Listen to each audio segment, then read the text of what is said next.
Hey there, sleepyheads. Welcome back to the channel.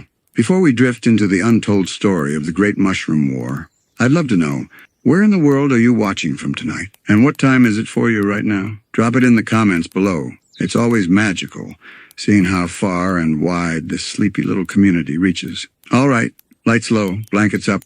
Let's begin. Before kingdoms of candy and creatures, before wizards and vampires, before Ooo, there was Earth. And not the empty, broken world we sometimes catch glimpses of beneath the rolling hills and colorful kingdoms, but a living, breathing civilization. Our Earth. Imagine cities stretching to the horizon, filled with towering skyscrapers of glass and steel, humming with the steady pulse of human life. Cars sliding by on smooth highways, neon lights reflected in rain-slick streets. The kind of future we used to dream about. Polished, shiny, a little too fast, maybe, but alive. People bustled around, their days filled with work and art, laughter and argument, love and heartbreak. There were still children playing in parks, still songs being written, still chefs experimenting with flavors no one had tasted yet. But beneath that ordinary beauty, something was shifting. See, this was Earth's last golden age, the final chapter before the pages caught flame. The strange part, most people didn't even realize they were living in the twilight of everything. And that's how it usually happens, right? You never know it's the before until you're already deep into the after.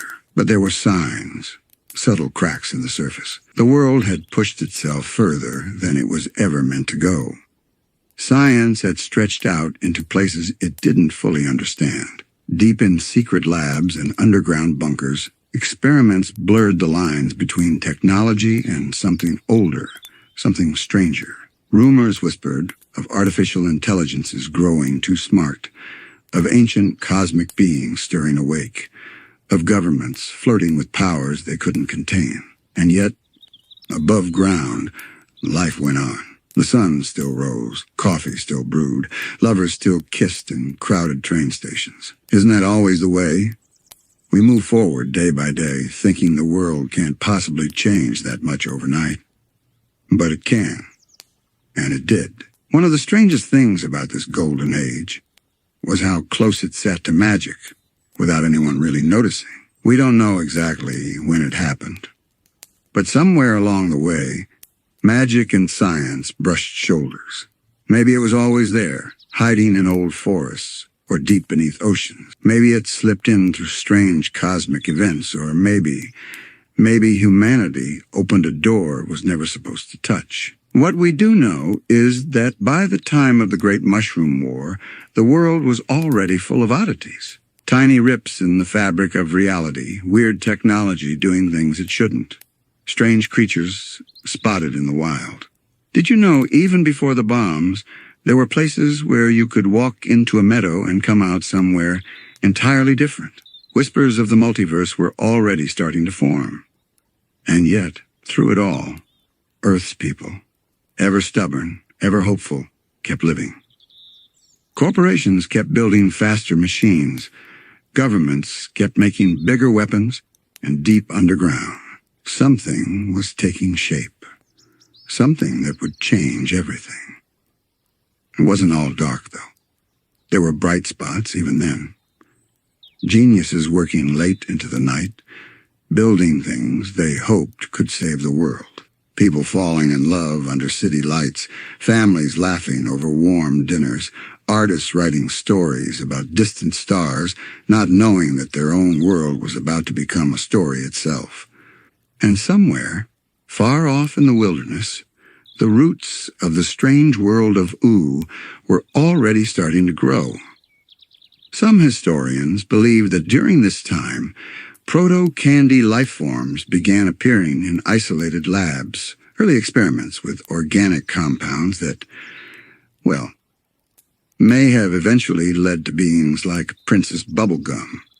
Imagine it. Scientists in white coats squinting at bubbling test tubes, accidentally creating something delicious and alive in the process. Sounds silly. But in a world teetering on the edge of madness, candy life didn't seem that strange compared to everything else. And in the far reaches of space, Forces older than Earth were watching, waiting. Cosmic beings hungry for the cracks humanity was making in reality, but they didn't have to rush. The humans were going to break things all by themselves.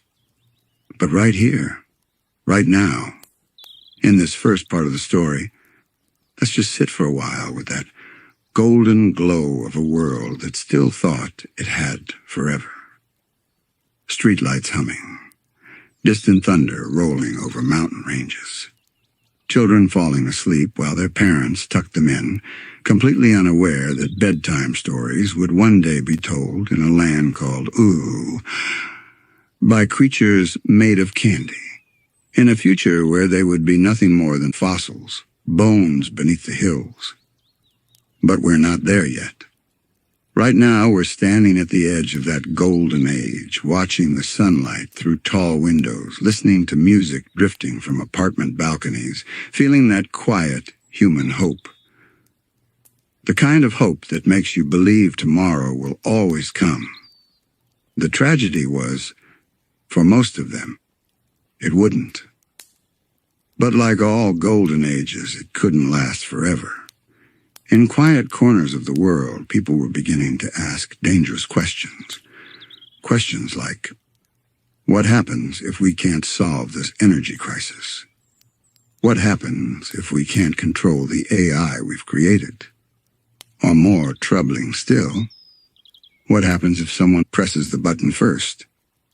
See, beneath that polished surface of futuristic cities and bright neon signs, fear had begun to build.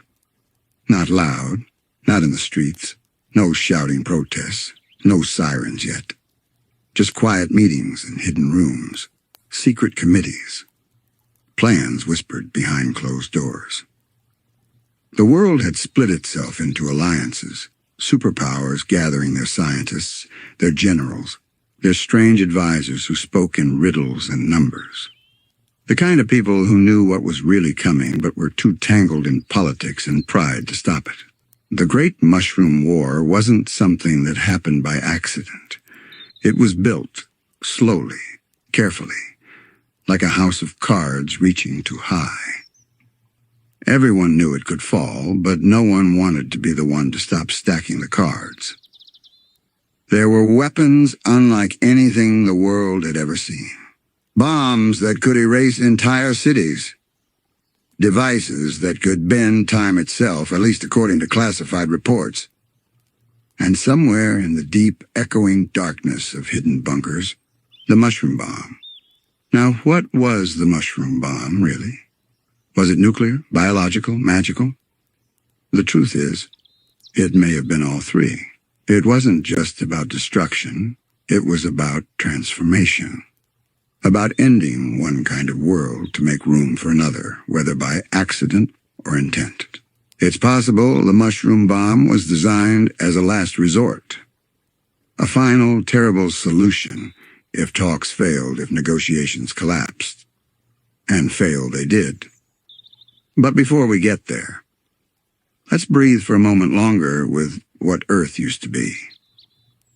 There were rumors that even then, beings from other dimensions were peeking in, curious about humanity's stubbornness, fascinated by their need to build and destroy at the same time. Some people even claimed they saw portals appear in strange places. Moments where reality blinked and you could glimpse something else, something wrong. And across all this, the seeds of the world to come were quietly waiting. Magic hadn't fully taken over yet, but it was there. In ancient stones hidden in museums, in forgotten ruins buried beneath freeways, in strange patterns carved into canyon walls no one ever stopped to notice. The old forces were patient. They had all the time in the world. Humans did not. Still, life kept going. Kids still played games. Couples still planned vacations. Artists still wrote songs about the stars.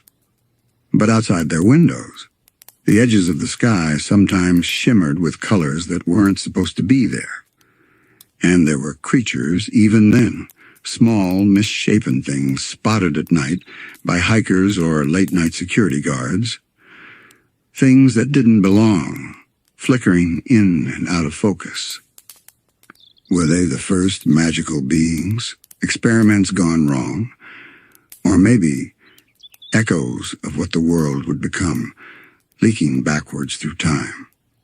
We may never know, but we do know that something was building. The pressure was rising like a storm you can feel in your bones before you ever see the clouds. And then there were the machines. Artificial intelligence had reached terrifying new heights, but with that intelligence came questions. Some machines began to refuse orders. Others quietly carried out secret tasks, ones their creators didn't fully understand. There were even whispers of machines falling in love with ideas, strange, dangerous ideas about humanity's place in the cosmos. By the time the first bomb started to fall, it wasn't just people fighting people. It was ideas fighting ideas. And still, beneath all that tension, life looked normal. Isn't that haunting? The last sunset over a peaceful park. The last school bell ringing at the end of a day. The last song played on a radio by someone who thought tomorrow would be exactly like today. There's a strange kind of beauty in that. Knowing that even as everything edged toward collapse, ordinary people kept living. Maybe that's what makes humanity beautiful, the refusal to stop dancing, even when the floor is breaking beneath their feet. And in the far distance, far beyond human hearing, the universe itself was watching. Cosmic beings like Gulb, Orgalorg, and others we barely understand were stirring in the blackness between stars, drawn like sharks to the scent of chaos. But they weren't rushing. They didn't need to. Humanity was doing the job for them. Some say that the candy elementals, the ice elementals, the fire elementals were already awake, waiting to take their places in the new world that would follow. They were just waiting for the old world to tear itself apart first. And soon, that's exactly what it would do. And so Earth lingered at the edge, a breath held, a candle flickering low. People still dreamed. They still believed in things like peace and progress and prosperity. But deep inside, many had started to feel it. That strange, weightless fear that floats under your ribs at night. Like standing on the deck of a ship, watching the horizon vanish beneath a darkening sky. Something was coming. They just didn't know what. And in certain places, things had already begun to shift. Animals were acting strangely. Migratory patterns changed. Entire flocks of birds flew in circles as if confused by the magnetic pull of the earth. Plants withered in some areas and bloomed unnaturally fast in others, red vines with flickering bioluminescent growths. The rules were bending, quietly, invisibly. You see, the Great Mushroom War didn't just tear apart the planet, it tore through the very logic of reality. And that process may have started long before the first bomb dropped. Like water boiling slowly in a pot, it wasn't until too late that people realized just how hot things had become. Some tried to speak up. There were scientists, researchers, even small grassroots movements that warned something was going wrong, that the machines were acting out of sync, that certain sectors of the sky were wrong. There were even videos now lost, showing brief glimpses of things that shouldn't exist, creatures blinking through the static, voices layered under frequencies only some could hear. But they were dismissed. Conspiracy theorists, fringe scientists, glitches in the system. And so the world kept humming along, even as its foundations cracked beneath the weight of its own brilliance. A fragile beauty, like stained glass, ready to shatter with the first deep breath. Meanwhile, in labs around the globe, the final pieces were being put into place. Weapons testing continued, more secretive than ever. Theories about new dimensions and existential triggers were explored not just by governments, but by corporations hungry for dominance over not just the market, but reality itself. Somewhere along the way, the mushroom bomb stopped being a hypothetical. It became a project, then a prototype, and finally, a presence. Even if it was never meant to be used, and maybe it wasn't. Maybe the mushroom bomb was a bluff, or a failsafe, or a misguided insurance policy against some greater threat. Maybe even Golb. We may never know the full truth. Records are lost. Stories have decayed into myths. But the outcome is written all across the Land of Ooo. Still, before that final day, life flickered with one last haunting warmth. Think of the last family dinner before the skies turned red. A little girl brushing her teeth while her parents talked quietly in the other room. Someone writing a love letter they never got to send. A lonely man reading a dusty book by a flickering lamp in a city that would soon be swallowed by candy forests and mutagenic rivers. It's hard not to feel a kind of melancholy beauty in that. Because they didn't know. They didn't know that bedtime would never come again the way it once had. That the world their children inherited would be full of living candy, ice magic, fire elementals, floating cities, and ancient evils waking from timeless sleep. That the world they destroyed would one day give birth to something impossibly strange and impossibly beautiful. Because that's the quiet secret at the heart of the story. The end wasn't the end. It was a strange kind of beginning. But that's the strange part, isn't it? For all the fear simmering beneath the surface, life above ground still shimmered with beauty. Imagine standing at the window of an apartment tower looking out over a glowing city at night, the streets below alive with movement, neon signs flickering, the buzz of electricity humming softly in the bones of the building. And somewhere out there, a boy was playing guitar on a rooftop. Somewhere else, a scientist was tinkering with a strange machine in their garage, not knowing that the tiny blinking light on their device would one day help create something, or someone. Even in those final days, the world was full of potential. Potential to rise higher or fall farther. Both roads seemed open at once. Do you ever wonder if anyone felt it? That shift in the air right before everything unraveled? Not a warning siren, not a breaking news alert, but something deeper, like standing at the edge of a cliff, with your toes just barely brushing open space. Some people probably laughed it off, others likely had restless dreams without knowing why. But for a few, those attuned to things beyond sight, there were signs everywhere. Magical symbols appearing on ancient ruins. Radio static whispering names not spoken by human tongues. Lights in the sky shifting at impossible angles.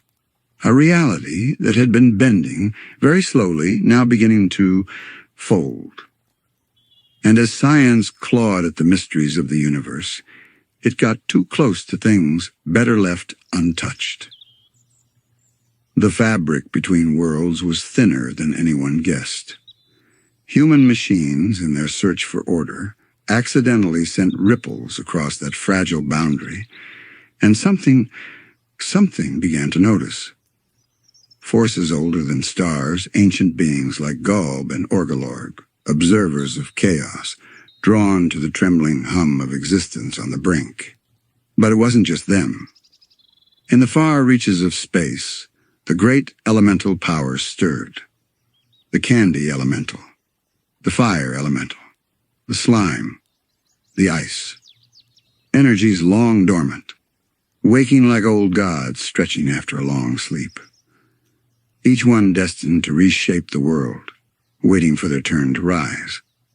And still the humans pressed forward, blind to the storm they were building. Can you imagine it? Hidden laboratories, sealed off by biometric locks, filled with the soft hum of servers cooling glowing machines. Conversations whispered between governments, each racing for control, not to prevent the apocalypse, but to win it. They didn't just fear the end. They wanted to own it. One of the greatest tragedies of all was that no one was really steering the ship anymore.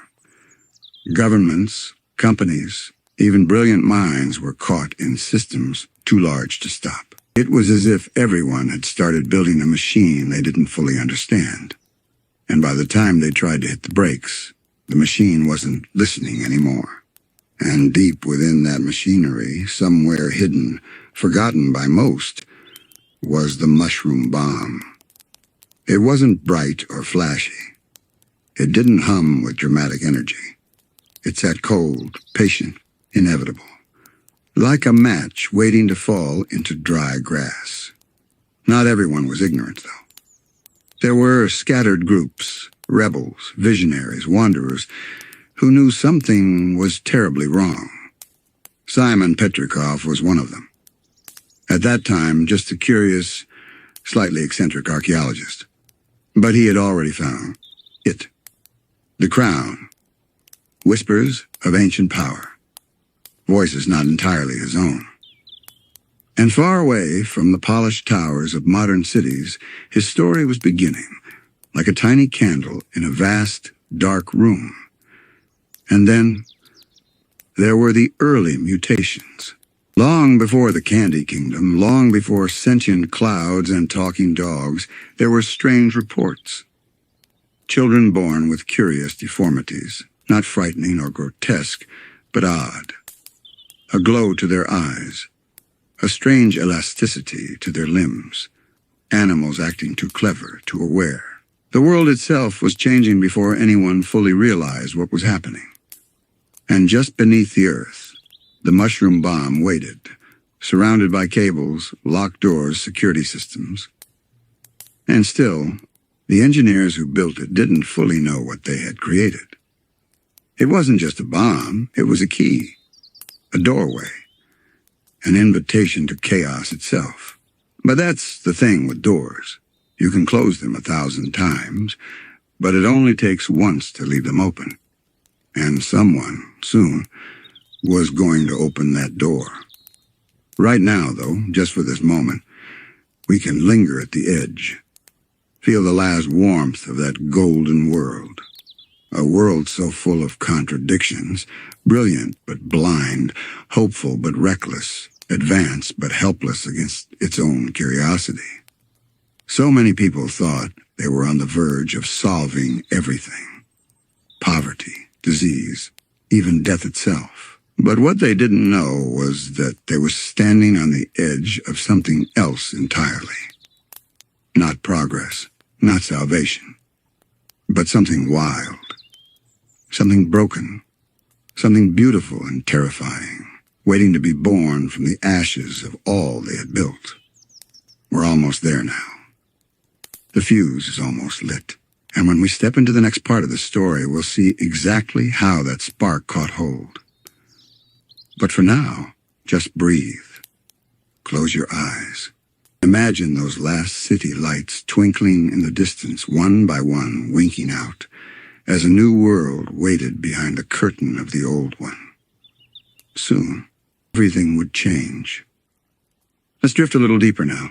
The world we just left behind, that glowing, fragile place full of electric lights and whispered hopes, is about to take its first step off the edge. It's strange, isn't it? How endings almost never feel like endings when you're inside them. They just feel like another ordinary Tuesday. But somewhere, far away from the sleepy streets and neon towers, a spark was building. Not a dramatic explosion. Not yet. Just a spark. The kind that barely makes a sound but can burn down a forest if the wind's just right. And this spark, began with fear. See, fear is quiet at first. It shows up as worried glances in boardrooms, as late-night reports slid across glossy tables, as meetings that end with no one quite looking each other in the eye. That's how it started. People in power, not just governments, but corporations, research labs, secret councils, began seeing signs they didn't like, energy crises that couldn't be solved, economic bubbles swelling beyond control. But more than anything, anomalies. Weird events that didn't make sense, not even to the smartest people in the room. Entire regions where electronics flickered for no reason. Animals going extinct in record numbers. Magnetic fields acting wrong, off by tiny degrees, but enough to make people in certain secret organizations sit up very straight in their chairs. And that's when the talk began. Not about how to fix things, but about how to win. It's one of humanity's greatest flaws, isn't it? When things go wrong, we don't always ask, how do we heal? Sometimes we ask, how do we make sure we're the ones left standing when it's over?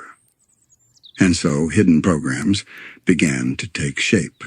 Weapons research that should have been shelved decades ago was pulled out, dusted off, and expanded.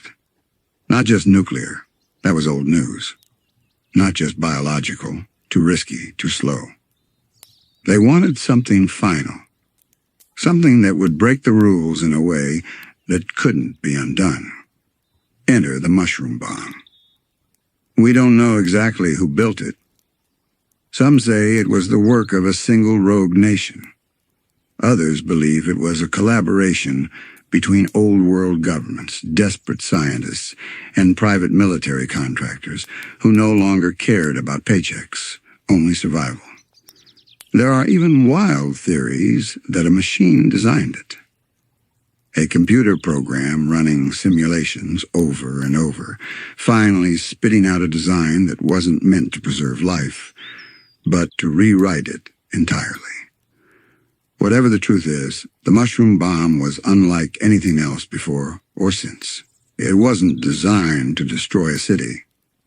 It was designed to destroy a world. But here's the strange part. Nobody wanted to use it. No one builds a thing like that thinking, yeah, let's light this candle today. No, they build it because they're scared someone else is building one too. And before you know it, you got a dozen fingers hovering over a dozen buttons, all promising themselves they won't be the one to push first. That's how these things always start. Not with villains, not with mad scientists, just with fear. With people making choices they don't fully understand because they're too afraid to be the one left behind. And so, the world moved closer to the edge, one quiet choice at a time. Meanwhile, far away from the war rooms and laboratories, ordinary people kept living. There were still bakeries opening in the morning. Still buskers playing music on busy sidewalks. Still school kids practicing spelling words that would never matter. Still lovers whispering secrets they'd carry to their graves. And above them all, in cold satellite relays, data packets were being exchanged. Coordinates, launch codes, activation sequences. The first quiet threads of the Mushroom War being stitched together in silence. But even then, even with all that building beneath the surface, the spark hadn't quite caught yet. That moment, the true beginning of the end, came from a mistake. A small one. A misunderstanding, like someone lighting a match in a room filled with invisible gas.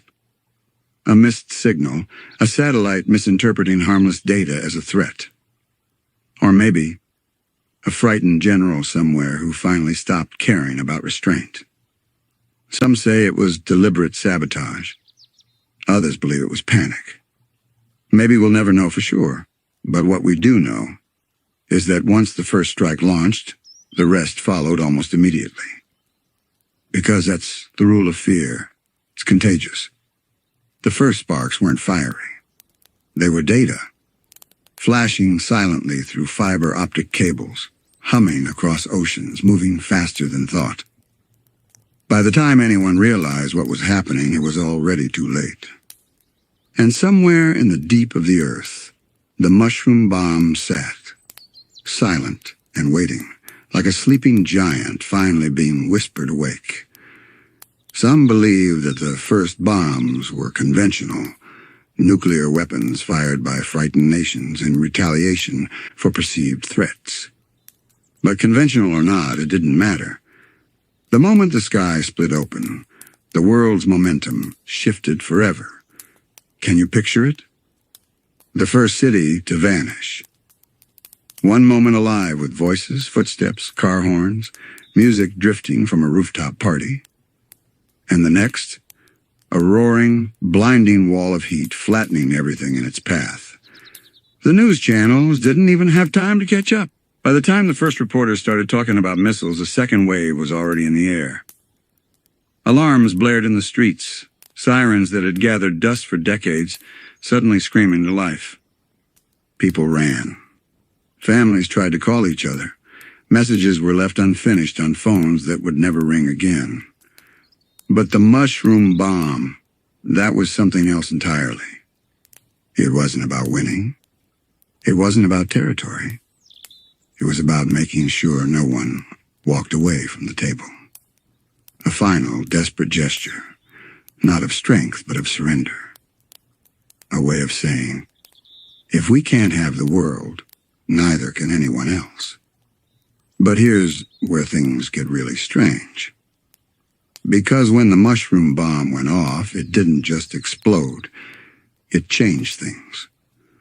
The blast didn't just leave a crater or a radioactive zone like a normal weapon. No, this was something different and something alive. It twisted the very rules of life itself. Plants began growing in impossible shapes. Animals mutated into strange talking hybrids. Candy became alive. No one knows exactly how. Maybe the bomb's energy mixed with ancient forces buried beneath the earth. Maybe it ruptured something cosmic, ripped a hole between dimensions. Maybe it wasn't even supposed to work at all. But it did. And in doing so, it cracked reality like a porcelain plate dropped on a stone floor. And then came the silence. It's easy to think of the end of the world as endless screaming and explosions, but that's not what survivors remember. They remember the silence. A world with no birdsong. No traffic, no electricity humming in the walls, just dust falling gently, like snow. In that silence, the world waited to see what would rise next. Spoiler alert. It wasn't going to be humanity, not in the way they knew themselves.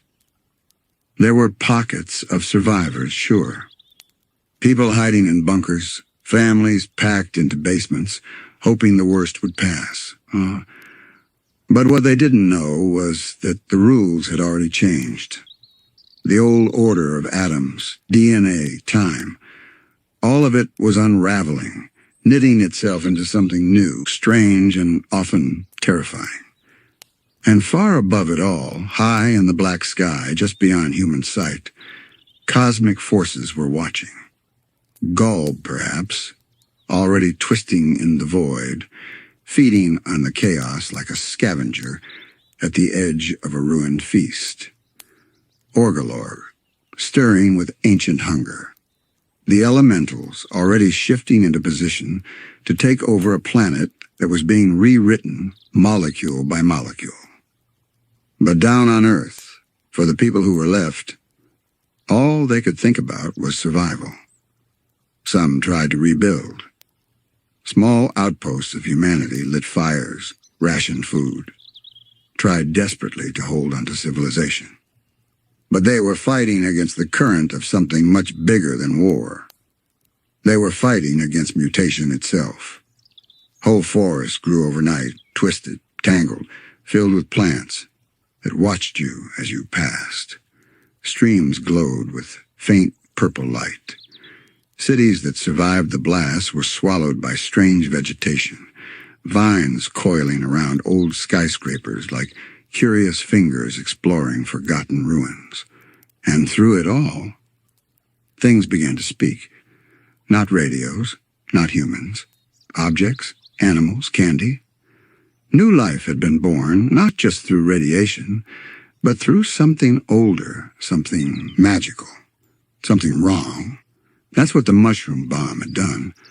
Not just burned, not just destroyed. It had invited something else into the world.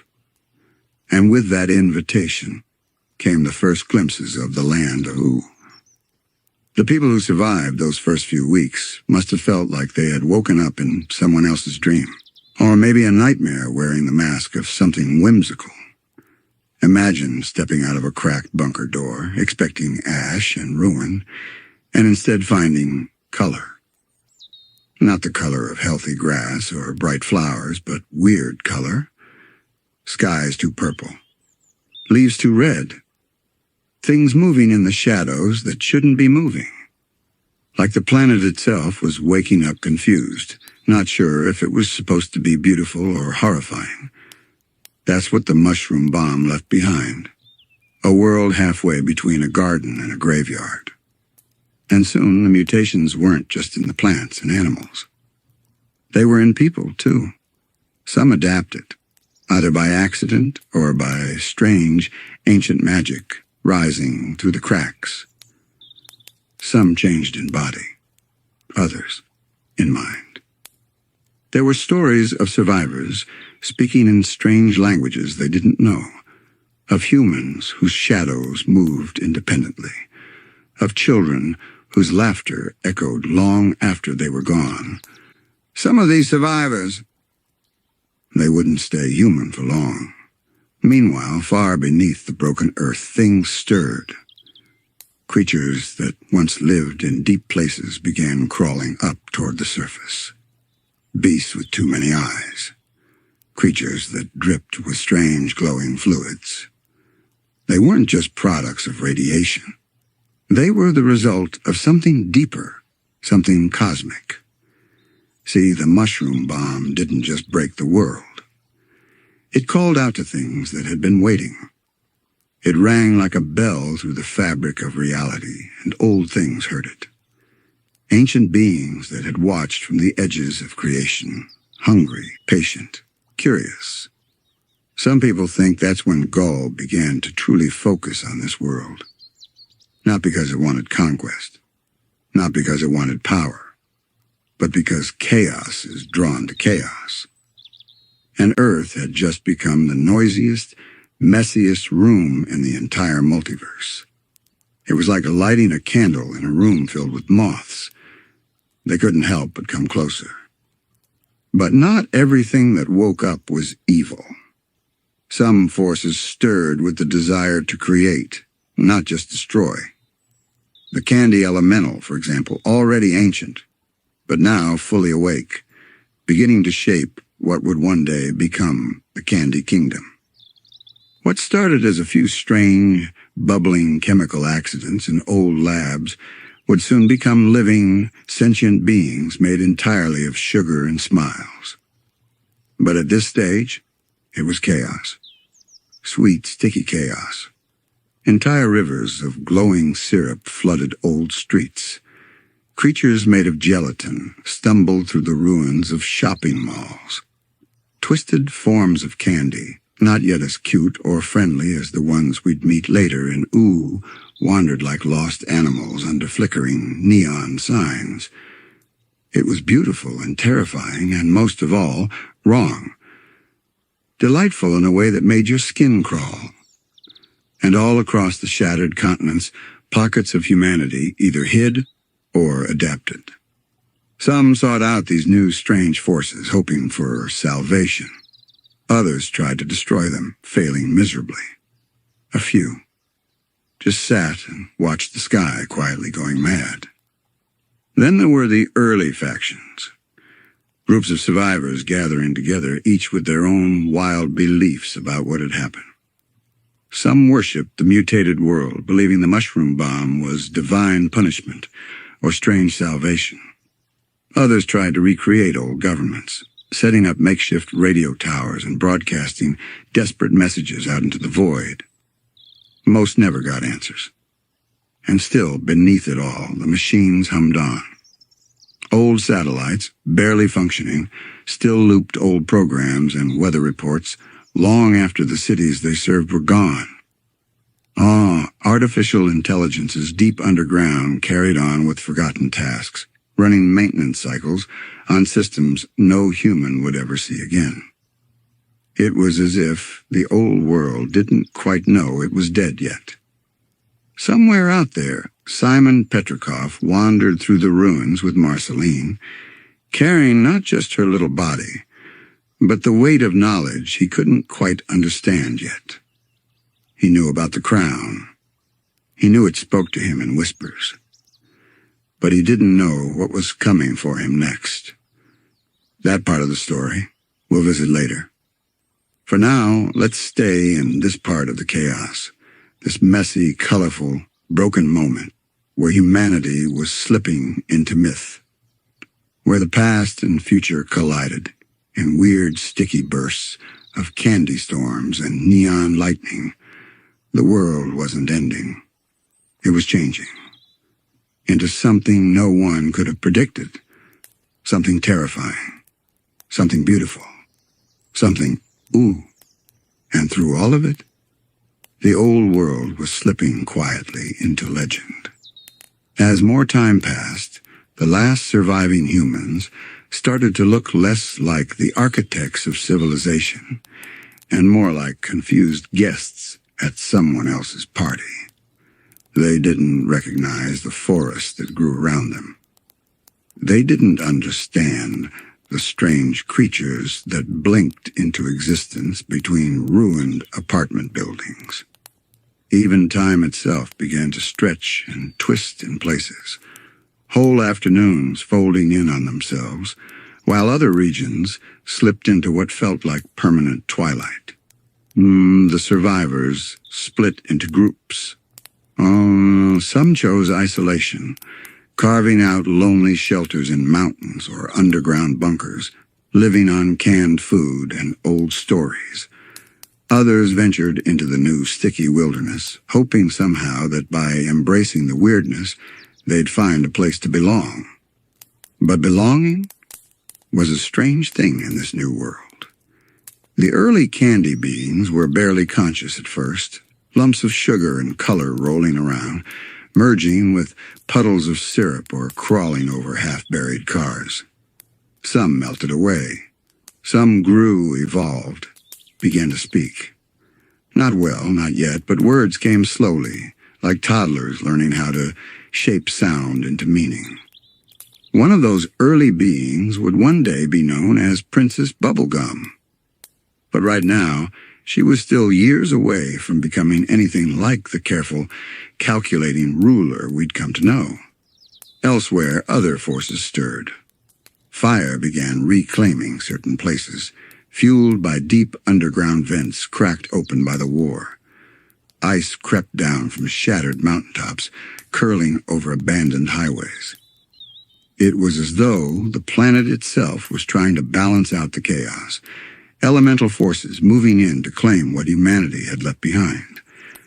Not as invaders, but as caretakers of a reality trying to heal itself in strange, twisted ways. But the strangest part, even as the world fell apart, laughter still echoed now and then. Children, somehow surviving with scavenger groups, played strange games with neon-colored rocks. Elder survivors told bedtime stories that blended truth and hallucination, mixing ancient myths with the surreal landscape unfolding around them. It wasn't the end of life. It was the end of life as they knew it. And in the sky above, silent, massive, uncaring, broken satellites spun their endless loops. Some broadcasting nothing but static. Others somehow still echoing fragments of old TV shows looping over and over. Commercial jingles for snacks that no longer existed. Weather forecasts for regions long turned to glowing marshlands. A whole civilization, reduced to ghosts in the machine. And then, there were the others, the cosmic ones. Galb didn't descend with fireworks or a fiery apocalypse. It seeped like a sickness through the cracks of a rotting house. Corruption, madness, entropy itself. People who saw too much, who wandered too close to where the lines between reality frayed, would sometimes go still, and then speak strange ancient words, their voices layered with echoes of voices that were not their own. These weren't heroes. They weren't villains. They were just unlucky. Humans in the wrong place at the wrong time, standing too close to the edge of something the universe itself was trying to forget. Simon Petrikov knew that feeling. Even as he clutched little Marceline close, even as he tried to guide them through broken streets, he could feel the weight of something vast and broken pressing down on his mind. And all the while, the whispers of the crown were growing stronger, will return to him later, because his story will break your heart. Right now, though, let's drift with the world itself, balanced between what was and what would be. The Mushroom War hadn't just destroyed, it had transformed. This wasn't just nuclear devastation. It wasn't just magical corruption. It was a collision. Science and magic, history and future, colliding like waves, smashing against ancient cliffs. What emerged wasn't orderly. It wasn't fair. But it was alive. Strange, unpredictable. Beautiful in a way only ruins can be.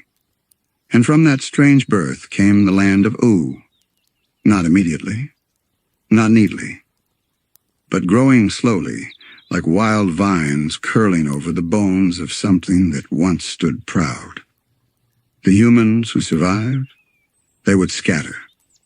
Some fading into the future, their stories forgotten. Others transforming, becoming part of the very magic that had swallowed their world. A few would build, a few would break, and from that brokenness would come a future both hilarious and horrifying. A future of living candy, of kingdoms ruled by bubblegum and ice, of talking dogs and magical swords, of cosmic beings meddling in mortal lives, of love, loss, adventure, and endless bedtime stories. But here, at the edge of the first sparks, what we're left with is a silence filled with possibility. The war had begun, but something stranger had just started to grow in its place. For now, just breathe.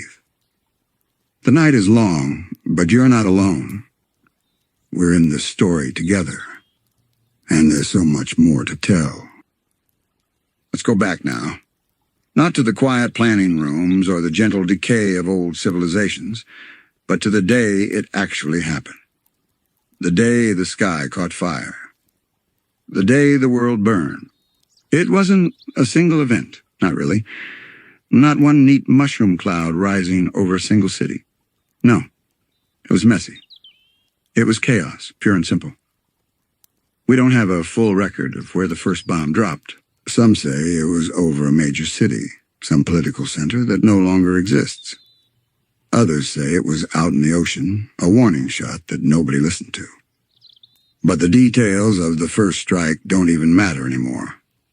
What matters is what came after. Missile after missile, tearing through the sky like glowing meteors, falling to earth like judgment, written in flame. Each one carrying more than just destruction. They carried fear. The fear of the people who sent them. The fear of those who watched helplessly as the world around them caught fire.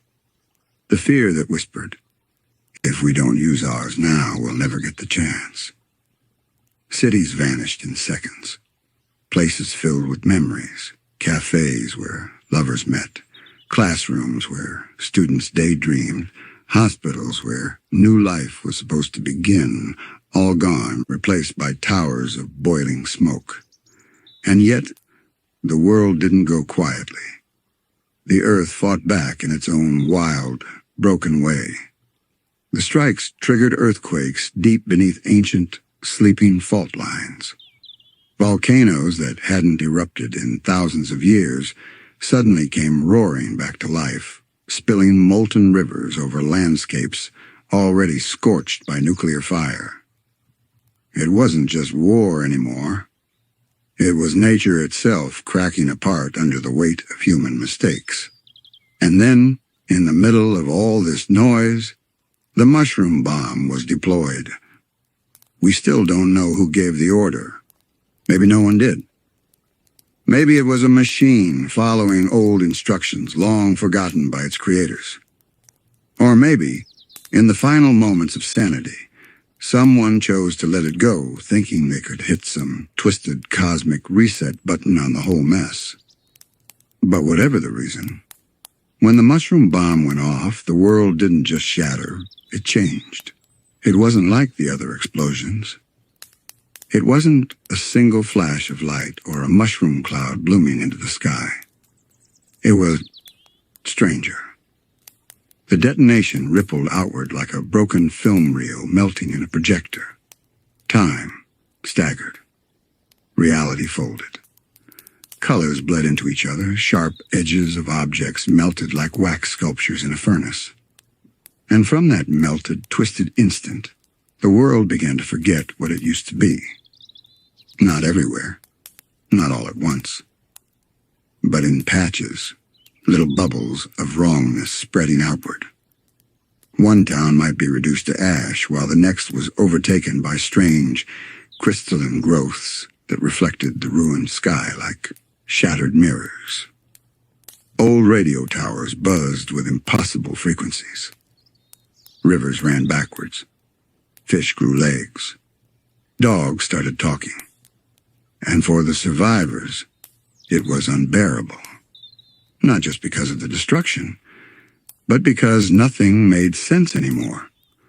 Laws of physics they'd trusted their whole lives were suddenly up for negotiation. Gravity got playful in certain places. Objects levitated. Buildings folded in on themselves like origami and kept folding until they disappeared into thin air. The scientists, what few were left, tried to explain it. Quantum destabilization. Dimensional bleeding. Magic. Call it whatever you want. All they knew was that the world's rulebook had been torn in half, and then someone spilled syrup on the pages for good measure. It's weird to think about, but in those first moments, there was still beauty in it. Strange lights danced across ruined highways. Creatures made of glowing threads wove in and out of shattered cities, singing in voices that sounded like wind chimes falling down a staircase. It was awful. It was magnificent. And through it all, fire. Always fire. The great burning didn't stop with the blasts. Wildfires spread in every direction, feeding on forests dried out by years of climate imbalance and now supercharged by broken magic and chemical runoff. The sky wasn't blue anymore. It was an ugly smear of orange, red, and black, a choking ceiling pressing down on a planet that wasn't sure if it was dead yet. Survivors told stories of entire oceans catching flame, chemical plants ignited by distant shock waves, gas lines rupturing beneath shattered suburbs, turning neighborhoods into pockets of sudden, screaming light. And over it all, the strange, soft, terrible glow of the mushroom bomb's lingering effects. Not like firelight, not like electricity. More like the soft glow of a nightlight left on in a child's room. But this one filled with something ancient, alien, and hungry. Some survivors said they saw shapes moving inside that glow. Figures. Smiling faces. Candy-like structures growing over the bones of their cities, like frosting covering a cake that had already burned black. And in the center of it all, the heart of that new, impossible reality pulsed like a second sun. Not hot, not bright, just there, waiting for what would come next. The people who survived, they didn't just see destruction. They saw the world trying to become something else in real time. It wasn't just the fires. It wasn't just the ruined cities or the melted roads or the storms of ash. It was the way reality seemed to hesitate, like a sentence started and then forgotten halfway through. A car might hover, slowly turning in midair before crashing sideways into the ruins of an old supermarket. Entire streets twisted into spirals. And everywhere, that strange glow. A soft, pastel shimmer that shouldn't have belonged to the apocalypse. But somehow it was there. And then the mutations began, Ernest. Not just small changes, not just weird plants or odd animals. Whole ecosystems began to rewrite themselves. Jelly-like creatures oozed from storm drains, pulling themselves up with sugary tendrils. Bizarre fruit grew on shattered telephone poles, pulsing faintly like living hearts.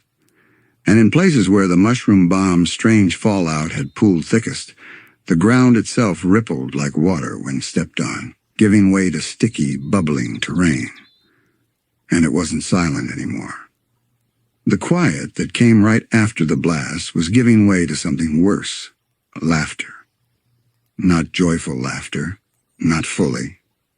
It was broken, high-pitched, echoing, like a child's toy winding down at the end of its battery life. Voices that shouldn't exist, bouncing between ruined buildings, carried by winds that didn't follow the old patterns of weather anymore. Some of that laughter, it came from the candy, early forms of what would one day become citizens of the Candy Kingdom, stumbled through the wreckage, babbling in nonsensical phrases, melting slightly under the heat of the endless fires, but somehow still reforming, like gum being chewed endlessly but never truly disappearing. They didn't have names yet.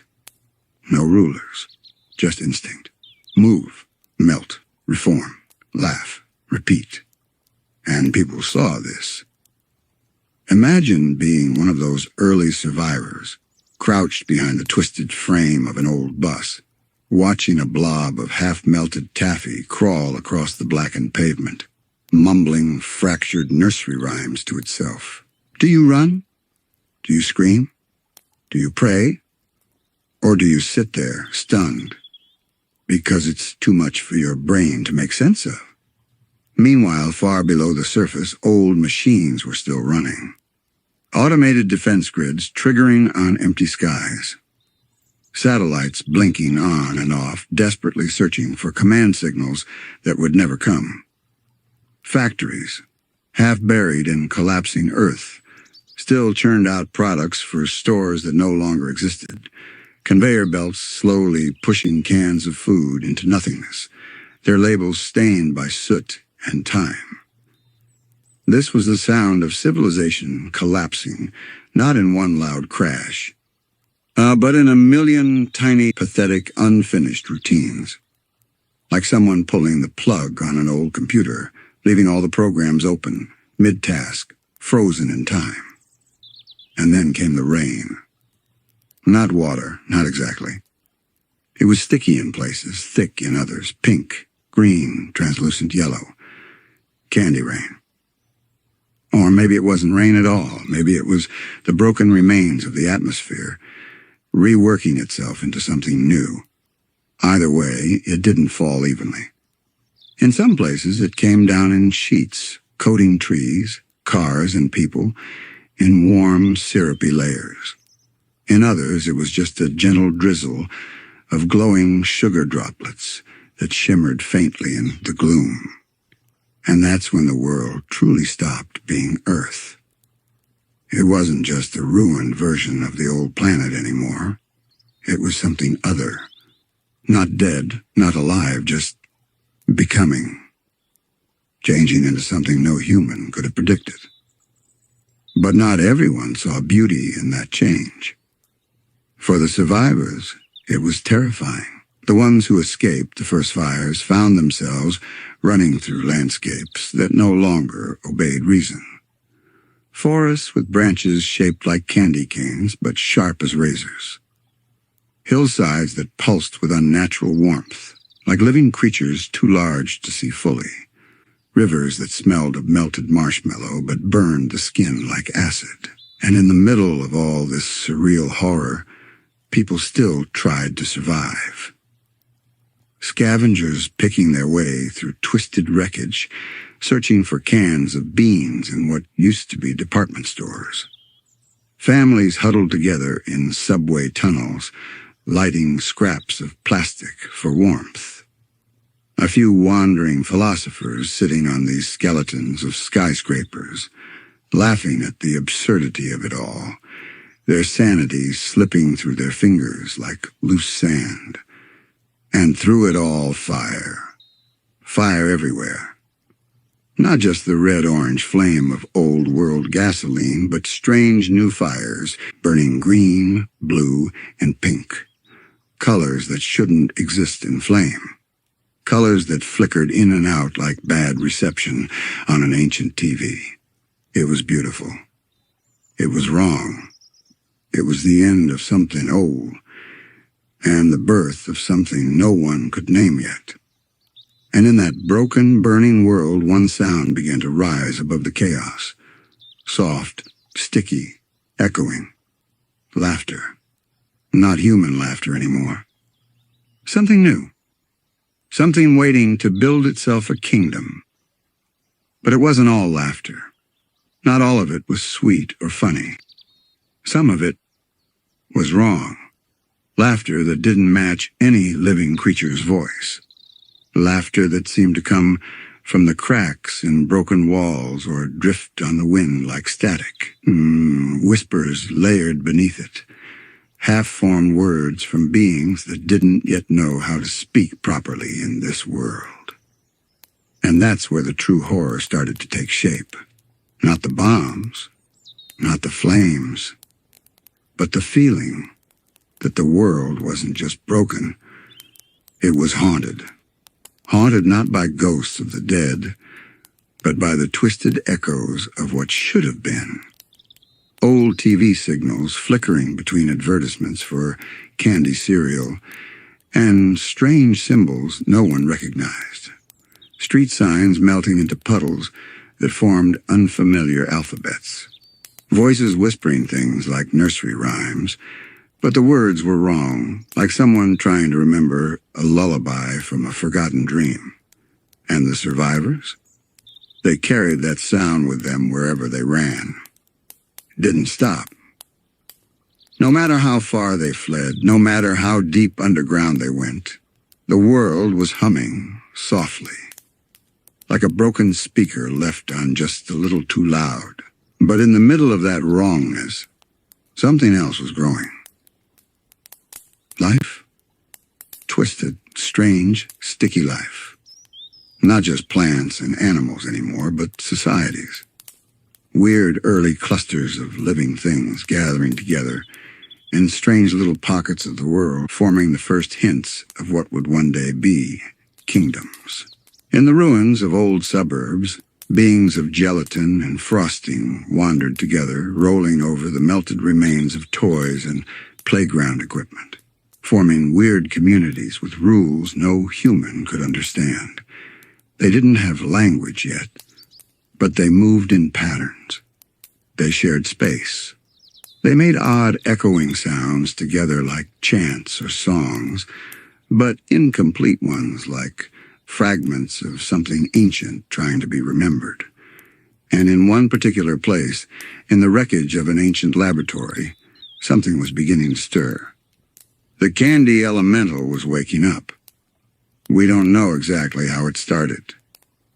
Maybe it was the weird interaction between the mushroom bomb's chaotic energy and old chemical experiments left half-finished by panicked scientists. Or maybe it was deeper than that. Maybe the candy elemental had always been there, hidden in the folds of the earth, waiting for just this moment to rise up and take over a broken, burning world. Whatever the truth is, it worked, and the early versions of what would become the Candy Kingdom began bubbling to the surface like sweet, sticky magma pushing up from the cracks. But this wasn't the cute Candy Kingdom we know yet. This was raw, wild, half-formed. Imagine enormous candy canes fused into the skeletons of buildings. Cotton candy growing like mold on the cracked dashboards of ruined cars. Licorice vines curling around shattered lampposts. It was alive, but in the way an unfinished painting is alive. Half color, half emptiness. Potential, but not yet purpose. And in that bubbling mess of sweetness and horror, the first sentient candies began to open their eyes. They blinked, confused, unsure of what they were supposed to be. Some melted, dripping back into puddles of caramel. Others began to walk. Not all of them were friendly. Some of those early creatures were hungry, not for food, but for company. They wandered into survivor camps, attracted by the heat of campfires, their jelly-like forms dripping sugar as they went, humming strange lullabies in broken voices, not attacking, not speaking, just standing there watching. The survivors didn't know whether to scream or cry. Some did both. Others tried to talk to them, offering food, holding up hands, begging for help. But the candy things didn't understand. They only giggled and wandered away, leaving trails of sweetness behind them, like snails made of frosting. It was terrifying. It was hilarious. It was the future, growing like weeds through the cracks of the old world's bones. And above all of it, far beyond the black clouds of ash and flame, the stars were still there, watching, silent, indifferent. Or maybe not. Maybe, just maybe, something out there was watching very closely. Not with eyes, but with hunger. Not with love, but with curiosity twisted into something sharp and dangerous. Gulp. Not arriving yet. Not fully. But listening. And down below, Simon Petrikov wandered with little Marceline, holding her tightly, not yet knowing how close he was to slipping away forever. Not yet knowing how much of himself he would lose before this story was over. We'll return to them. Their part of the story matters more than they could have guessed. But for now, let's stay with the burning world. Now let's sit here just for a while longer at the edge of the apocalypse, surrounded by sticky laughter and glowing syrup rain, while the bones of civilization creak softly beneath our feet. Because soon, very soon, the kingdoms would rise. As the fires smoldered and the rain of candy slowed, the world entered a strange kind of twilight. Not just the end of a day, but the end of an era. No one alive could quite explain what they were seeing. Was it a dream? A punishment? A second chance? The old world had been loud, roaring engines, shouting cities, neon lights screaming for attention. This new world was quiet, not peaceful, just empty in a way that made your chest feel hollow. In places where fire had given way to sticky, glowing streams of syrup, the ground squelched with each step. Taffy stretched between tree branches like spider webs. Hills of pink and green candy gently steamed in the cool night air, as if the land itself was still cooling off from the heat of war. Above it all, the sky was bruised purple and gold, torn in places where the stars blinked through like shy eyes peeking between curtains. But what made this twilight so haunting was the smell. Burnt plastic, molten sugar, ash. The faint, sweet rot of something beautiful dying slowly. And into this strange, broken wilderness wandered the survivors of humanity. Not many. Not nearly enough to rebuild the world as it had been. Just small, scattered clusters of people, huddled in makeshift shelters or walking quietly across cracked highways coated in powdered sugar. Some of them began to tell stories. Stories to explain what had happened, to give shape to the chaos around them. They spoke of cursed bombs, of ancient forces rising from deep beneath the earth, of the sky itself cracking open like an egg to pour out strange, sweet madness. And while none of them agreed on the details, they all agreed on one thing. This wasn't their world anymore. For many, that realization was too much. Some simply sat down where they stood, too tired or too broken to continue. Others turned savage, raiders hunting the weak for supplies, fighting not for survival, but simply to feel real again. But a few, a small, strange few, started to build. Not in the old way. Not with bricks and steel and blueprints, but with what was available. Wood salvaged from burned-out houses, glowing, flexible candy structures shaped by the strange new properties of the ruined earth. Some of them even began learning to talk with the candy creatures, early versions of what would one day be Peppermint Butler's kind, strange, wobbly little beings, curious but not yet truly conscious. And what about the others? The creatures of mutation. The beasts that slithered from broken rivers and oozed from shattered subway tunnels. They didn't care about survivors. They were busy becoming kingdoms. In distant lands, elemental forces started carving out territory. Fire gathering strength beneath volcanic hills. Ice drifting lazily over ancient glaciers, creeping down into the valleys left empty by humanity's departure. Candy, of course, blossoming wildly across old suburban sprawl, claiming rooftops and sidewalks with sticky, colorful vines. And in that fragile balance between decay and rebirth, something new began to hum beneath the surface of everything. A soft, melodic vibration, like the first strum of a string before a great song is played. It wasn't music yet. But it would be, in time. For the few humans still wandering through this wreckage, it must have felt like being characters in a story written by someone who hadn't decided yet if the ending should be sad or funny. They didn't know they were standing in the prologue of something bigger. They didn't know that one day heroes would rise from the very ground beneath their feet. They didn't know that kingdoms of candy, fire, and slime would grow from these early, sticky puddles. They just knew they were alive. And sometimes that's enough. And out there, walking quietly among the ruins, was Simon. Still holding Marceline. Still not fully aware of how much the crown he carried was already whispering his name in languages he didn't yet understand. Oh, he wasn't the only one carrying strange burdens.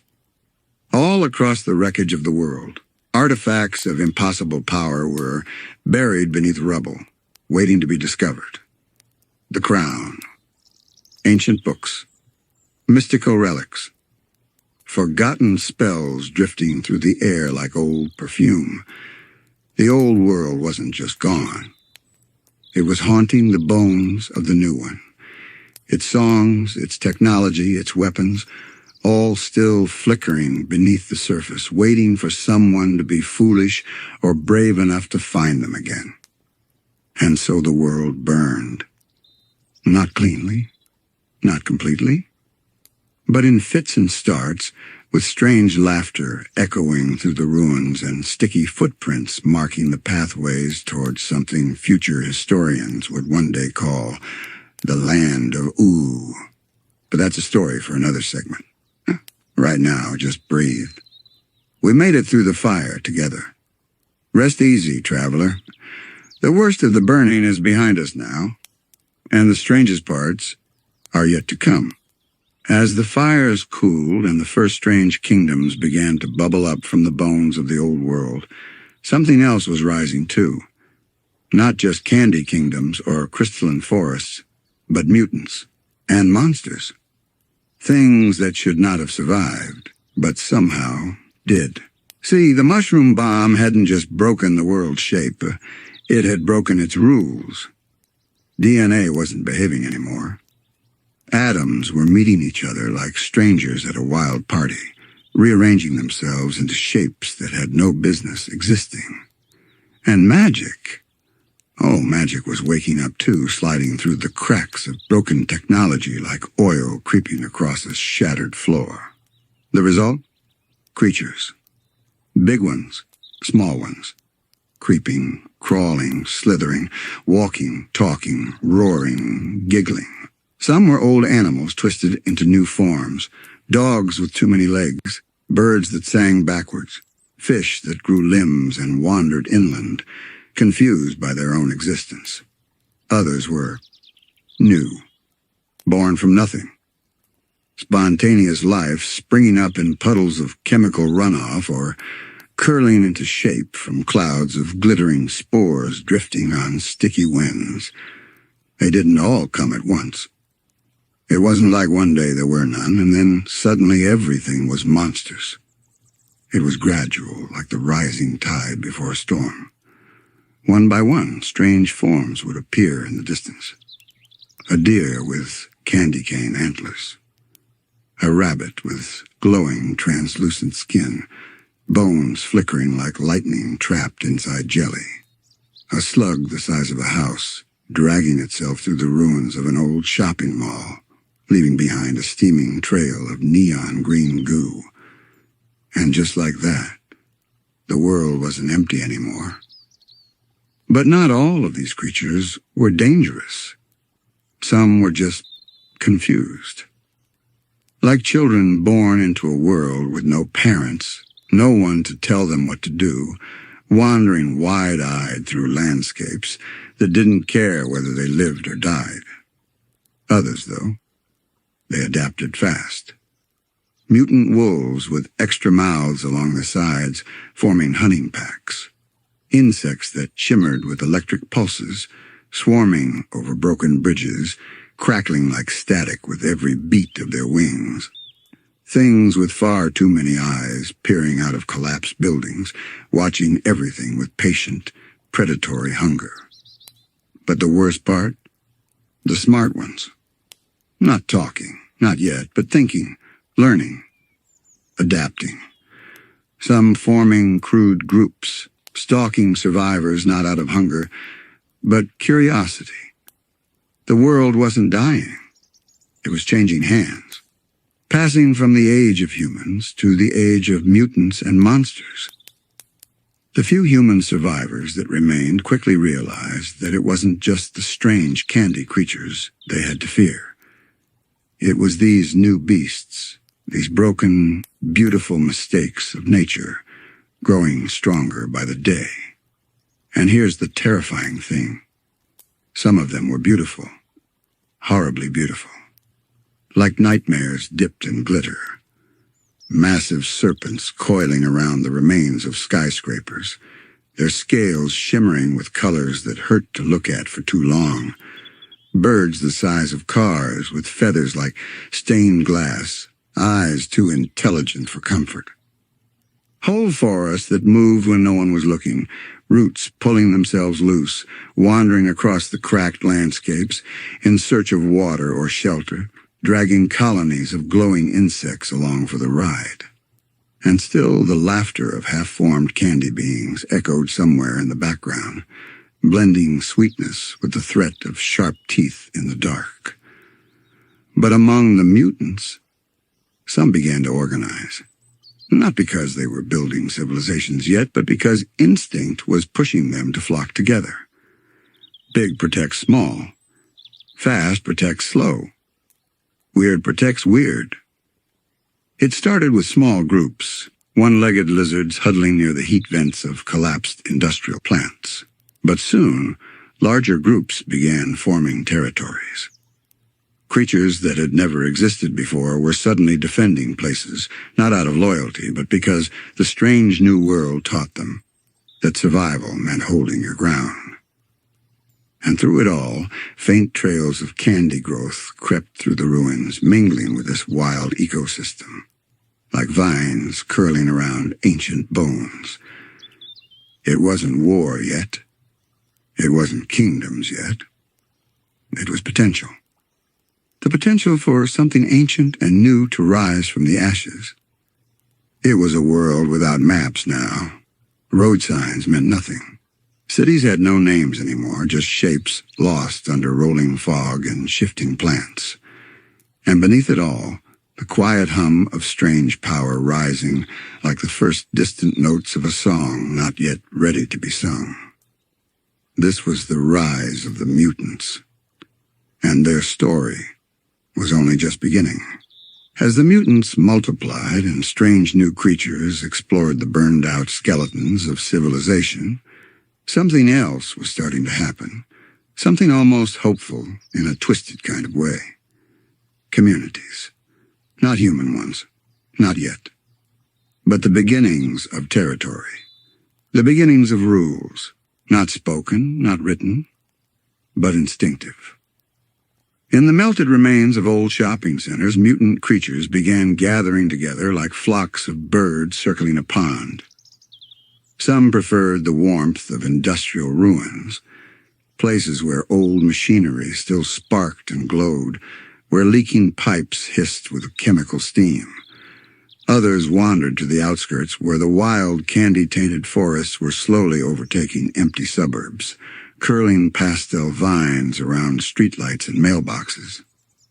It was in these shadowed corners that rivalries began. Not wars. Not yet. Just friction. Groups of mutants pushing against each other for the best hiding places, the warmest corners, the safest shelters. And in the heart of it all, strangeness. Some of the creatures weren't content just to survive. They began to change themselves. Mutants already twisted by radiation or magic kept shifting, as if the broken energies of the world couldn't stop rearranging their forms. One day a creature might have 6 limbs. By the next, it might have wings or eyes in places where eyes shouldn't be. It wasn't always an advantage. Many creatures simply fell apart, dying, melting, returning to the bubbling soup of life the mushroom bomb had left behind. But for everyone that failed, others succeeded. They grew faster, tougher, stranger. It was evolution at hyperspeed. Nature skipping ahead like a scratched record, spinning wildly towards something new. And the world around them? It was helping. Where candy grew thickest, the sugar acted like fertilizer, not just for plants, but for life itself. Creatures feeding on the sticky vines began developing strange, sweet-smelling skin. Some grew crystalline shells that shimmered like hard candy left out in the sun. A few even began glowing faintly from within, their organs pulsing with soft, unnatural light. And not far from these creeping candy jungles, other pockets of transformation were unfolding. Near old factories and waste sites, monsters bloomed like mold on forgotten bread. Sludge things with flickering neon eyes. Walking piles of tangled wires, animated by unknown forces, dragging themselves across shattered bridges like electric jellyfish stranded on land. It was beautiful in a terrible, mesmerizing way. Ruins growing gardens of monsters. A zoo with no zookeepers, no cages, no rules. But here's where it gets stranger. Some of these creatures, these early mutants, they started to follow paths. Not roads, not really. Just trails. Roots worn down by the passage of others. Natural instincts drawing them along the old freeways, now overgrown with creeping candy grass, coated in sticky rain, glimmering softly under the broken sky. It wasn't intelligence yet. Not in the way we think of intelligence. But it was something. A whisper of organization. A hint of structure in the middle of chaos. And that's when the humans who had survived the fires realized something chilling. They weren't alone. And they weren't in charge anymore. Small camps of scavengers began to tell stories of hunters. Mutant predators that didn't just kill for food, they killed for territory, for fun, for curiosity. And those hunters were starting to understand that humans were soft, slow things, easy to catch and easier to tear apart. But not all the creatures were hostile. Some just watched. Figures of bone and candy wandering at the edges of campfires, staying just out of reach. Glowing shapes drifting through ruined churches like ghosts wearing the costumes of forgotten saints. Eyes blinking in the darkness, then disappearing again, almost shy. Like the world itself was curious about the people who had broken it. And into this strange, dangerous wilderness wandered other survivors, loners, scavengers, families desperately clinging to each other. They told tales of weirder things. Wolves with heads shaped like melting jawbreakers. Insects that spoke in half-formed syllables before dissolving into puddles of glitter. Trees that breathed, rising and falling gently like sleeping giants, coated in vines of licorice and softly glowing sugar crystals. But here's the truth about the rise of mutants and monsters. It wasn't just horrifying. It was gorgeous. Beautiful in a way only broken things can be. The kind of beauty you see in cracked stained glass windows or in the soft, colorful mold that takes over an old, forgotten room. Beautiful because it wasn't meant to be beautiful, but it was anyway. And through all of this, whispers of old magic stirred deep beneath the surface. Things older than the mushroom bomb. Ancient forces that had been quiet long before humans ever learned to walk upright. They didn't care about politics. They didn't care about science. They were simply awake now. And as the mutants fought, bred, and evolved, the world's bones shifted beneath their feet. Not out of cruelty, not out of anger, but simply because the universe didn't know what shape it wanted to take anymore. And in that uncertainty, anything was possible. Even kingdoms, even empires, even heroes. But that is still to come. As more time passed, the mutations started getting weirder. Not just physical changes, not just extra arms or glowing skin. Whole behaviors shifted. Creatures developed instincts that made no sense. Some gathered shiny objects, piling them in heaps like birds decorating nests. Others followed moving lights, chasing glowing insects through dark ruins like children chasing fireflies. And some of them built. Not with tools, not with hammers or saws, but by instinct they stacked stones, twisted bones into patterns, arranged shattered pieces of glass into spirals in the dirt. It was art without meaning. Creation for creation's sake. Like something deep inside these broken beings remembered what it meant to shape the world, even if they didn't know why. And while these strange new communities of mutants began to claim their territories, humans, few and desperate, began to take notes. They learned which creatures were aggressive, which ones ignored them, which ones might tolerate their presence if approached slowly and without threat. In some places, survivors even shared space with the mutants, uneasy but not openly hostile, each side unsure what to make of the other. A silent agreement, forged by necessity, not trust. But where things really began to change was with the rise of the giants. Among the many mutant forms drifting across the shattered earth, certain creatures began growing huge. Some of these beings were remnants of old animals, elephants mutated into shimmering beasts with the crystalline tusks.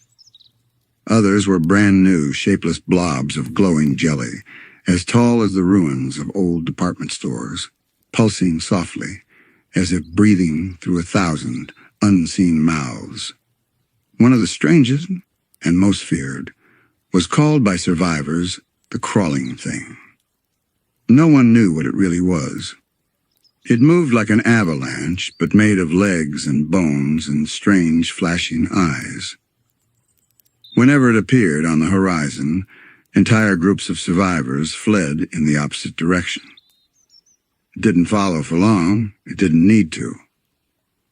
Where it passed, the ground itself seemed to warp, turning soft and glassy like sugar melting in a pan. Not far behind the crawling thing, smaller creatures would follow, scavengers riding its wake, feeding on whatever was left behind, including the broken remains of other mutants too slow or too unlucky to escape.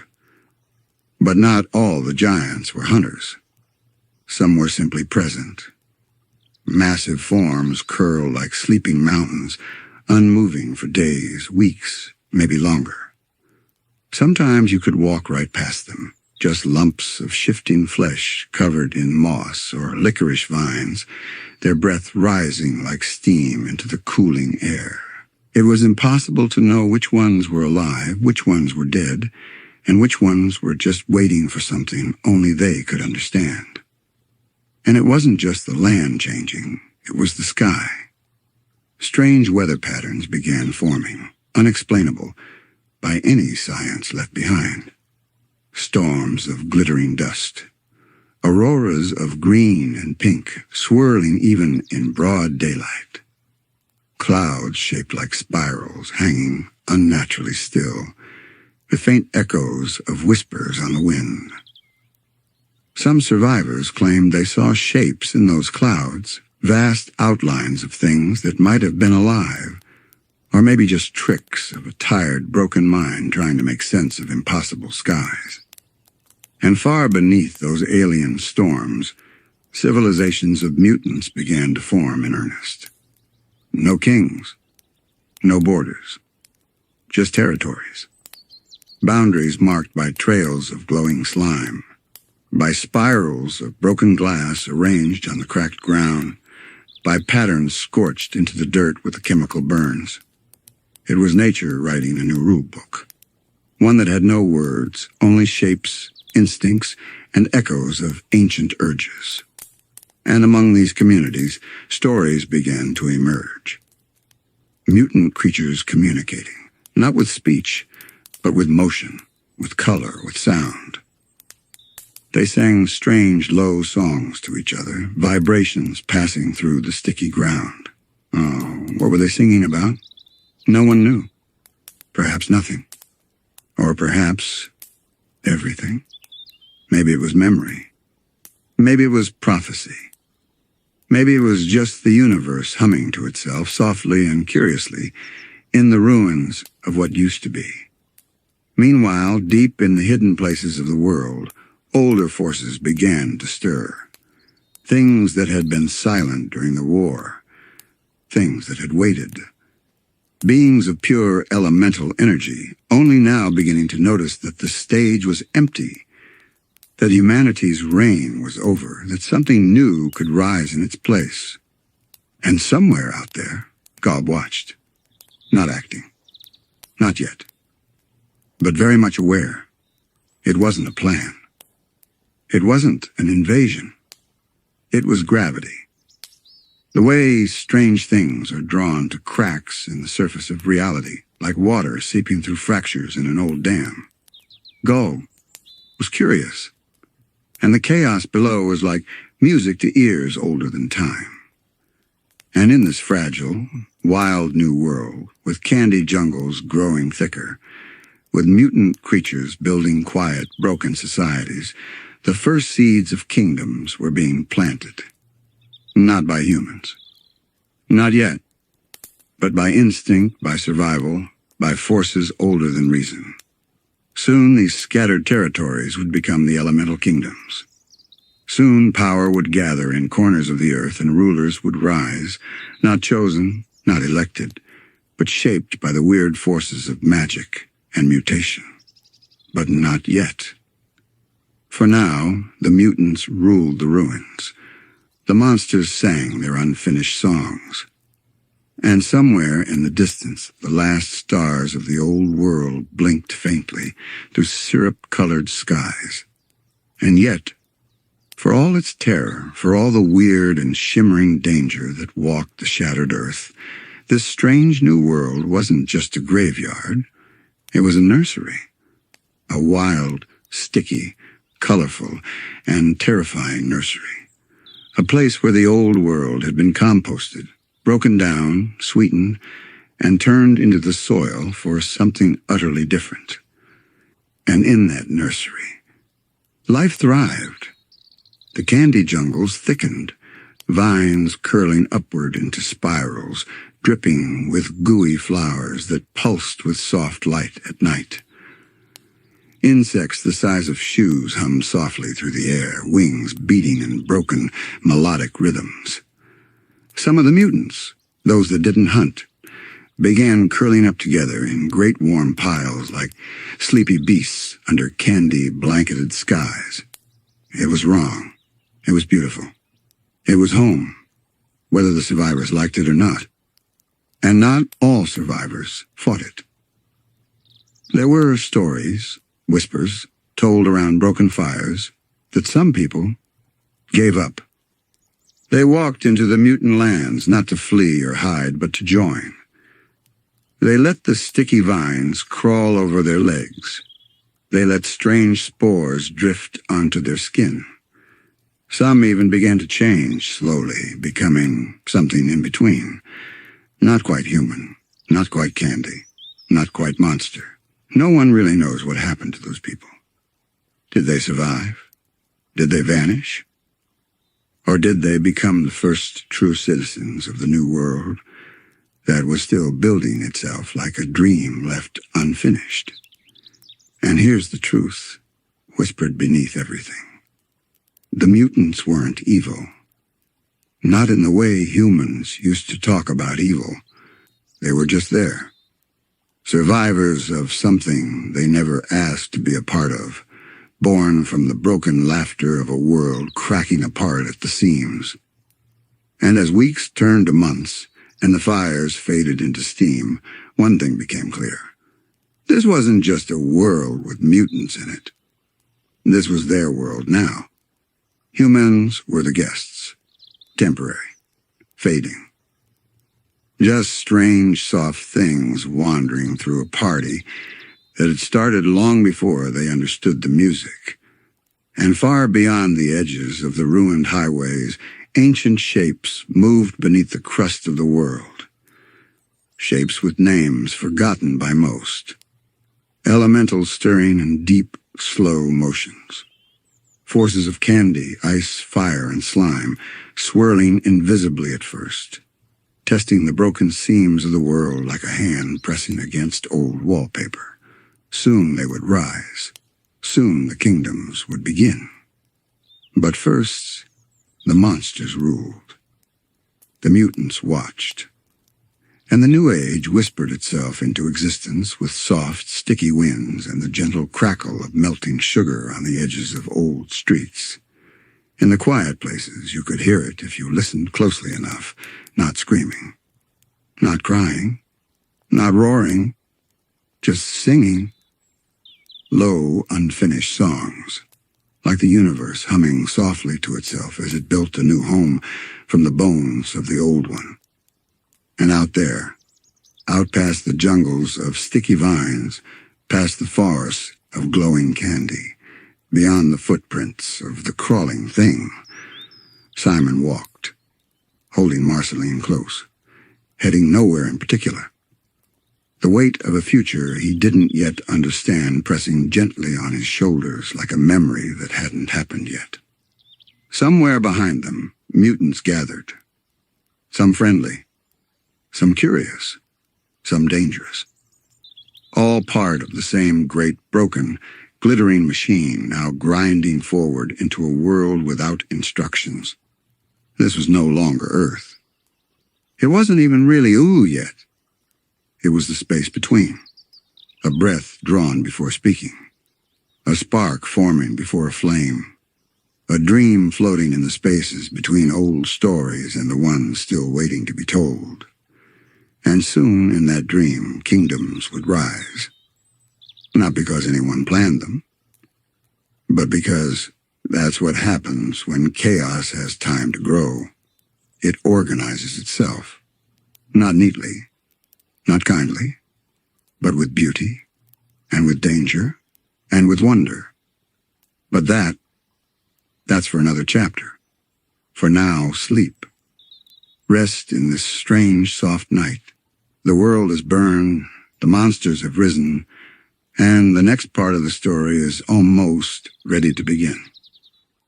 While the world burned and monsters bloomed in the ruins like strange flowers fed by ash and syrup, one small story moved quietly beneath it all, a thread of warmth in the middle of disaster.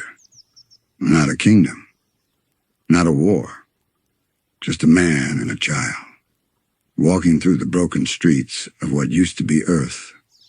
Simon Petrikov didn't think of himself as a hero.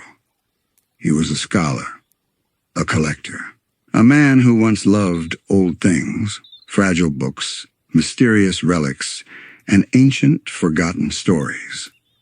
His life had been made of museums and lectures, soft afternoons spent researching the weird corners of history no one else cared about. And now here he was, holding the hand of a little girl who had no one else in the world but him. Marceline. Small, skinny from hunger. Her black hair tangled from weeks of running, of hiding, of sleeping in abandoned playgrounds beneath the soft, sticky rain. She didn't cry much anymore. When the bombs fell and the screaming started, she had cried, loud and wild, her tiny fists pounding against the walls of whatever shelter Simon could find for him. But now she was mostly quiet.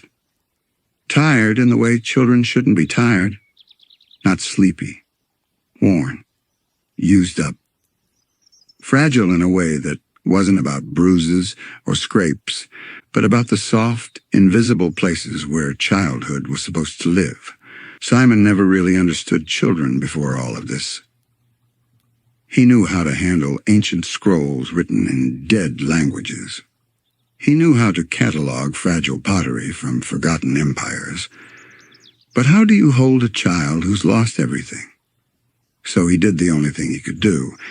He held her hand, and he kept walking. The city they wandered through didn't have a name anymore. Street signs were melted. Buildings were half dissolved into puddles of caramel and melted plastic.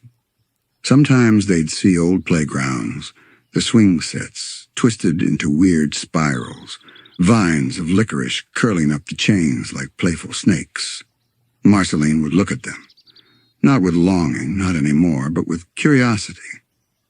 Almost like she was trying to remember what playgrounds used to be for. Simon would tell her stories.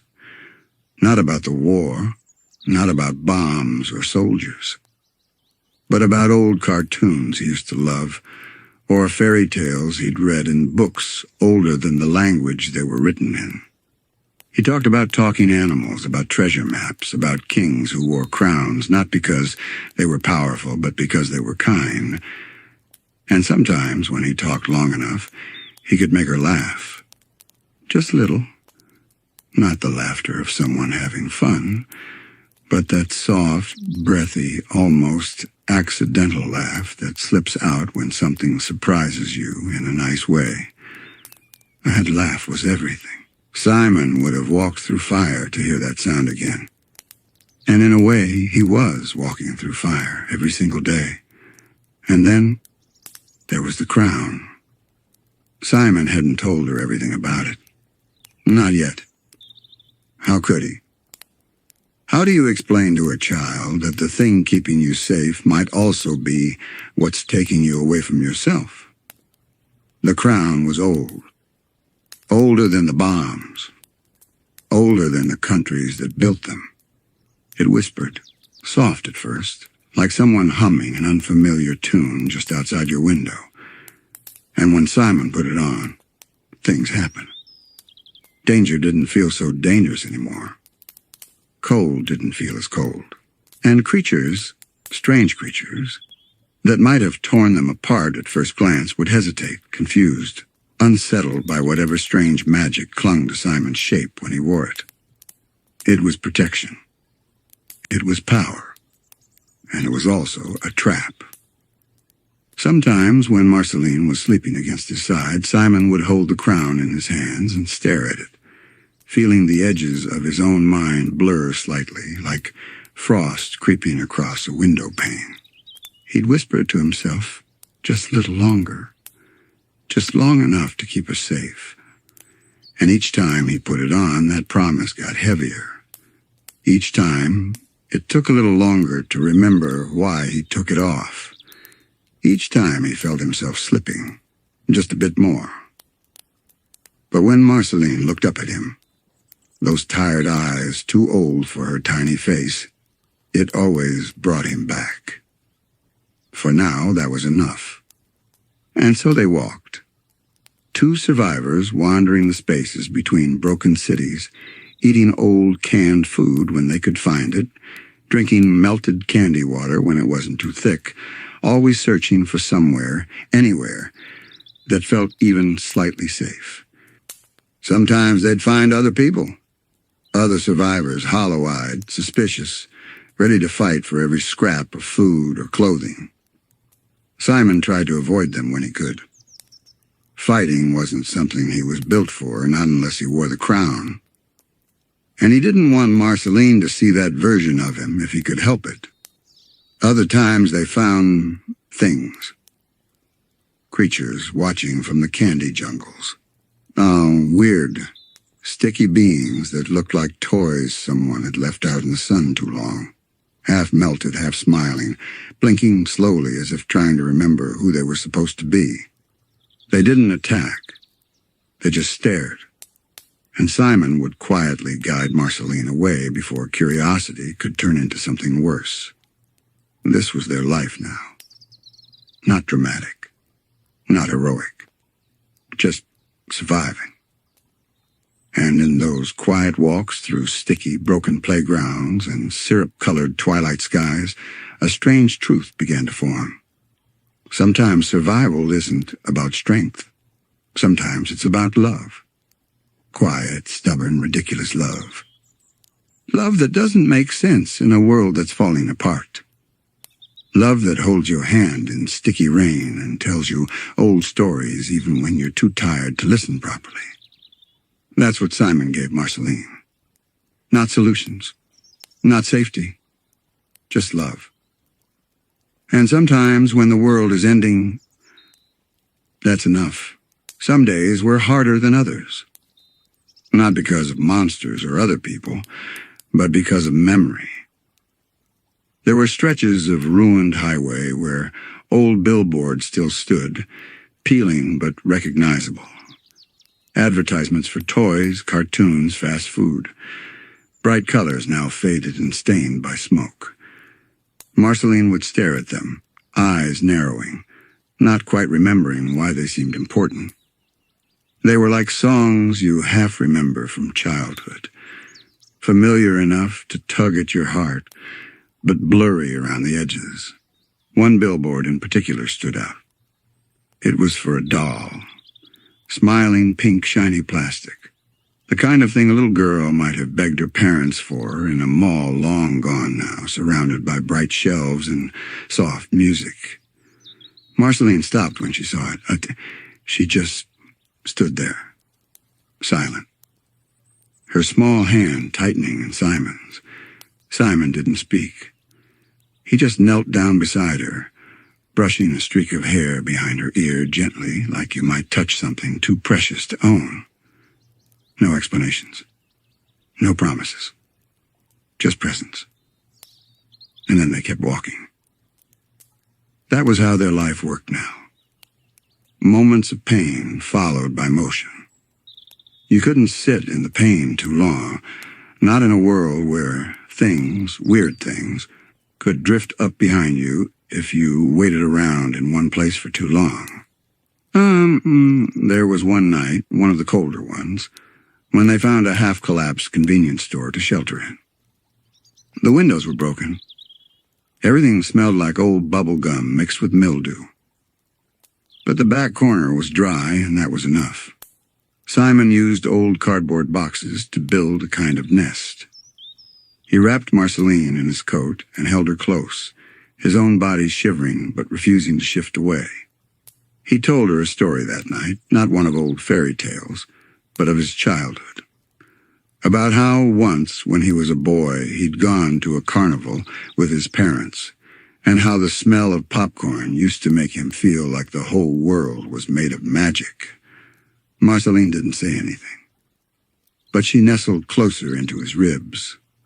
For Simon, that was as good as a hug. But even in the warmth of those quiet moments, the crown pulsed. Not physically, mentally, emotionally, whispering its strange promises, reminding him how easy it would be to fix everything if he'd just wear it a little more often. It wasn't cruel. It was persuasive. The way hunger persuades. The way loneliness persuades. Not sharp. Just insistent. Simon resisted. For now. And then came the sickness. It wasn't sudden. Not like a wound or a fever. It was gradual. Marceline was getting weaker. Too many days with not enough food. Too many drinks of sticky, suspicious water scooped from puddles rimmed with melted taffy. Her steps got slower.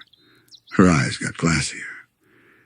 And the fear Simon carried, not fear of death, not fear of monsters, was fear of failing her, of not being enough, of not being able to keep that tiny flicker of life burning in the middle of all this sticky, broken nonsense. He sang to her sometimes. His voice was terrible, cracking with exhaustion and emotion, but it was all he had. Old lullabies in languages older than candy and kingdoms. And sometimes, just sometimes, when the melody drifted through the ruined air, it seemed like the world itself paused to listen. The mutants didn't come near those nights. Not because of fear, not because of magic, but because even monsters recognize the sound of someone loving someone else when it's all they have left. Simon would do anything to save her. Anything. And slowly the realization was building inside him, horrible, undeniable, that he might have to lean on the crown more often if he wanted to keep that promise. Every step he took carrying her in his arms, every breath she took, that sounded thinner than the last, pushed him closer to the edge of that choice. And Marceline, she was so quiet now. No protests. No complaints. Just soft breathing, tiny fingers curled into the collar of his coat, her forehead pressed against his neck as if his heartbeat was the only thing keeping her tied to the world at all. Simon talked, even when she was too tired to respond. Stories about stars. Stories about oceans. Stories about kingdoms made of glass, filled with people who only spoke in poems. He told her everything, every beautiful thing he could remember, like scattering rose petals across a battlefield, hoping somehow it would soften the ground beneath their feet. But the world wasn't listening. Or if it wasn't moved by beauty or tragedy. It just was. Uncaring, sticky, broken, glittering softly under a sky bruised with strange colors. And Simon's arms were starting to shake. Not from weakness, but from dread. He was running out of stories. Running out of ways to hide the truth that her breaths were getting shorter, that her weight felt different in his arms, not heavier, but looser, like she was drifting away piece by piece.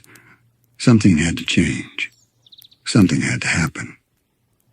And that's when Simon started to feel the pull the whisper growing louder, curling like soft frost around the edges of his thoughts. Put it on. Save her. Let me help. And for the first time, Simon didn't immediately push it away. Simon stood at the edge of a broken overpass, holding Marceline close, feeling the night air move gently around them like the breath of some giant sleeping animal. Below, the ruins stretched for miles, half-buried houses, melted playgrounds, streets turned into rivers of sticky molasses. Above, the stars flickered faintly through purple-tinted clouds, their shapes distorted by whatever strange chemicals hung in the upper sky. The whisper was louder now. Not angry. Not cruel. Just patient. I can save her, it seemed to say. I can give you the strength. I can make it better. Simon squeezed his eyes shut and hugged Marceline tighter. Her little head rested against his shoulder, the weight of it terrifying in its softness. Too light, too fragile, too close to slipping away. I'm going to fix this, he whispered, voice trembling, the words cracking like glass under too much weight.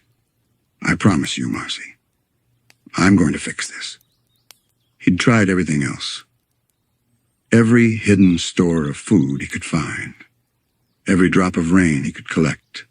Every can of soup pulled from dusty shelves in half-burned convenience stores. It wasn't enough. So the choice stood before him like a door he didn't want to open but had to. The crown. The thing that made him strong. The thing that made monsters hesitate and the cold back away. The thing that slowly was making him forget himself. Simon stared at the object now sitting heavy in his pack, its shape familiar and horrifying all at once. He'd told himself 1,000 times, only when necessary, only when there's no other choice. And now, with Marceline barely breathing against his chest, the world offered him a single, glittering, terrible kindness. Use it. So he did. He took the crown out, held it in both hands like something holy, and cursed at the same time. It was beautiful in a way that didn't make sense, jagged, wrong, mismatched, but still beautiful, like it was made for him, like it knew him. He hesitated, his fingers trembling, and then he slid it onto his head. Cold, not biting, not painful, but deep. The kind of cold that doesn't feel like temperature. It feels like distance. Like standing on the other side of a sheet of glass, watching yourself from far away. And then the world shifted. Not violently. Not with a crack or a flash. Just like someone tilted a painting slightly, changing the whole picture by a single angle. The stars looked closer. The candy jungles pulsed slightly in colors he didn't have names for. And his mind stretched. Thoughts became sharper. Memories felt clearer, but with strange gaps, little holes like moths had eaten through the fabric of his past. It was easier to breathe, easier to move, easier to carry Marceline now like she weighed less than before, though he knew that wasn't possible. But the worst part, the trickiest part, was how good it felt. Not happy, not joyful, but right. Like finally scratching an itch you've been ignoring for years. The kind of relief that doesn't solve anything, but makes it bearable. Simon could feel the change happening. It wasn't subtle anymore. The crown's magic was stitching itself into his thoughts, whispering old, broken words in languages he almost understood, pressing images into his mind, images of ice, of snow, of ancient palaces glittering beneath long-forgotten moons. But through it all, there was still Marceline, still real, still here, still the reason for everything. And when he looked down at her, her tired, thin little face resting against his shoulder, he knew, absolutely knew, that he'd wear this crown every single day if that's what it took to keep her safe. Even if it took him away from himself. Even if it melted his name out of his own memory. Even if one day she looked up at him and didn't recognize who he was anymore. Because love isn't always neat. It isn't always kind. Sometimes love is messy. Sometimes it's sharp around the edges. Sometimes love breaks you just to keep someone else standing. And Simon Petrikov, archaeologist, collector of strange things, gentleman of books and dusty corners, was breaking. Not loudly, not quickly, softly, quietly, like an old house, slowly falling apart one creaking floorboard at a time. But to Marceline in that moment, he was still Simon, still her protector, still the man with terrible song and strange old stories, still the arms that held her gently, even when his fingertips trembled from the weight of everything he carried. The next steps they took together were easier, his legs stronger, his mind clearer, his body warmer. The price for that strength sat just behind his eyes, humming softly, like a secret only he and the crown could share. And every few minutes he would whisper softly to her sleeping form, "I've got you, Marcy. I've got you. I'm not going anywhere." It wasn't entirely true. Somewhere deep inside, Simon knew that part of him was going somewhere. Somewhere cold. Somewhere forgotten. But as long as she was breathing, as long as she was still here, that was all that mattered. Even as his own name began to feel distant. Even as the whispers got louder. Even as the cold inside him began to feel comforting. For now, he still remembered the most important thing. I'm doing this for her. As days blurred into weeks, Simon and Marceline wandered farther from the broken cities, heading toward places where the candy jungles grew thicker, where the colors of the world stopped obeying old rules. The roads they followed were barely roads anymore, just soft, cracked paths beneath vines, old signposts leaning at impossible angles, coated in syrupy moss. And with each mile, Simon could feel his mind changing more. It wasn't violent. It wasn't scary, not exactly. It felt like slowly walking into the sea, each step pulling you deeper, each wave lapping higher, and somewhere behind you, the shore shrinking into a memory. He could remember being Simon, but it was like holding water in his hands, slipping away, even when he tried to hold on tighter. And yet whenever Marceline stirred against his chest, whenever her small hand found his again, that fading version of Simon flared like a match held against the dark. He sang to her more often now, not because he was good at it, but because it was all he had left to give. The crown's whispers layered over his songs, strange echoes, unfamiliar words curling around old melodies like frost curling around a window's edge. Sometimes he caught himself speaking in languages he didn't recognize. The crown knew things he didn't. It remembered stories older than Earth itself. It whispered names of lost kings, ancient promises, old curses spoken beneath skies with no stars. And sometimes Marceline would open her eyes just long enough to listen. She didn't always understand the words, but she could feel the love in them. And that was enough. They found small shelters here and there, old subway stations filled with sticky vines, abandoned shopping malls with ceilings that dripped in slow, glittering streams of liquid sugar. Monsters watched from a distance, but they never came close, as if the strange glow around Simon kept them at bay. And the world itself kept changing.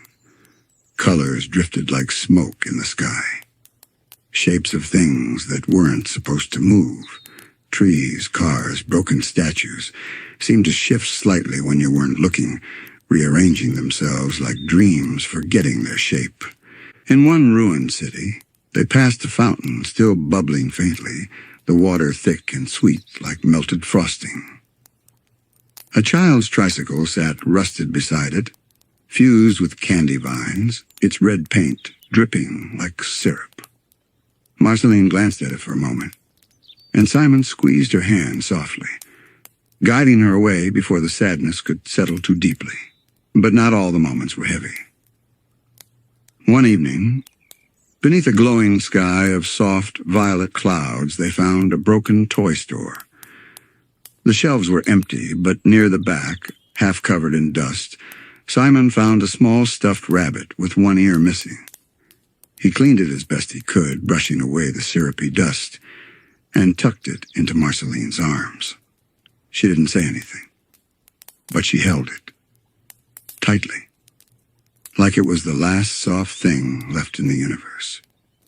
That night, Simon wore the crown again, and that night, he began forgetting his own last name. It didn't feel important anymore.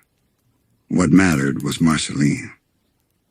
What mattered was keeping her alive. Even as more of his thoughts felt like distant echoes, even as his voice sometimes slipped into other languages, even as his reflection in shattered windows looked slightly wrong, Simon still remembered why he was doing this. For her. For love. For the soft laugh that still sometimes slipped out of her, even when the world was breaking around them. And then, one morning, soft light filtering through melted candy vines, the world smelling like sweet rot, Marceline looked up at him and smiled. Weak, tired, but real. Not forced. Not accidental. Just a simple, small smile like a tiny flame refusing to go out.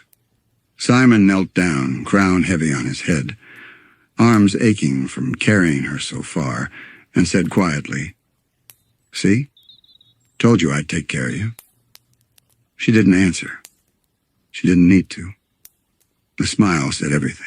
Somewhere deep inside the frost, creeping through his mind, the old Simon wept. Not in sorrow. In relief. Because even if he forgot his own name, even if he forgot every museum, every artifact, every dusty old story he'd ever loved, this was the thing he wanted to remember forever. That he kept his promise. That she smiled again. And beyond the cracked horizon, kingdoms were beginning to rise.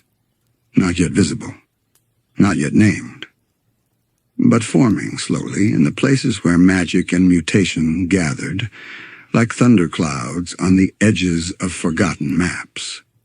Simon didn't know that yet.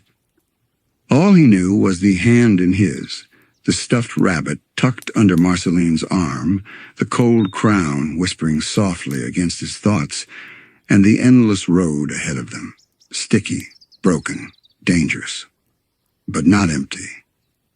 Because as long as she was here, as long as her fingers curled into his sleeve, Amon knew the truth.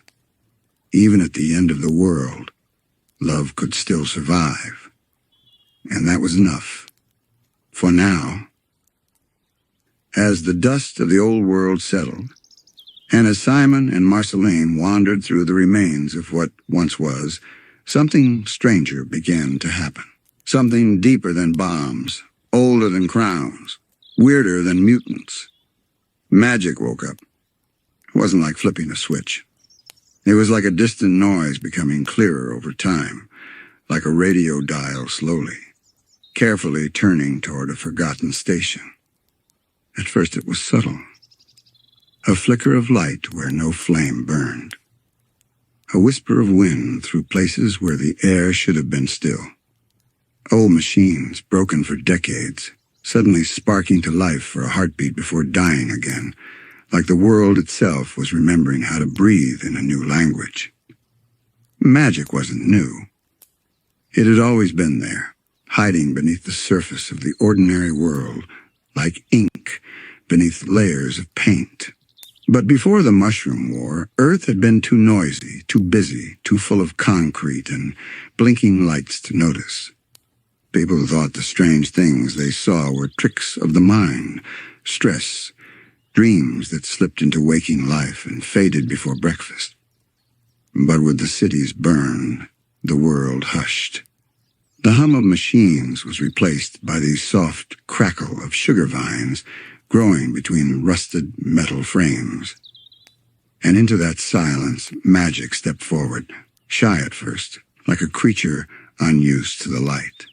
It started with the elements. Not the ones you learned in school, the real ones, the old ones. Candy, ice, fire, slime. Not chemicals, not physics. Something older than that. Something that felt like a dream you could touch if you reached carefully enough.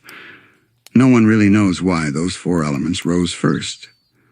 Maybe they were always there, waiting beneath the skin of the planet. Maybe. Maybe the Mushroom War broke something deeper than governments or landscapes. Maybe it cracked open the boundary between the ordinary world and the hidden one. The place where stories come from, where old powers sleep, waiting for silence to call them back.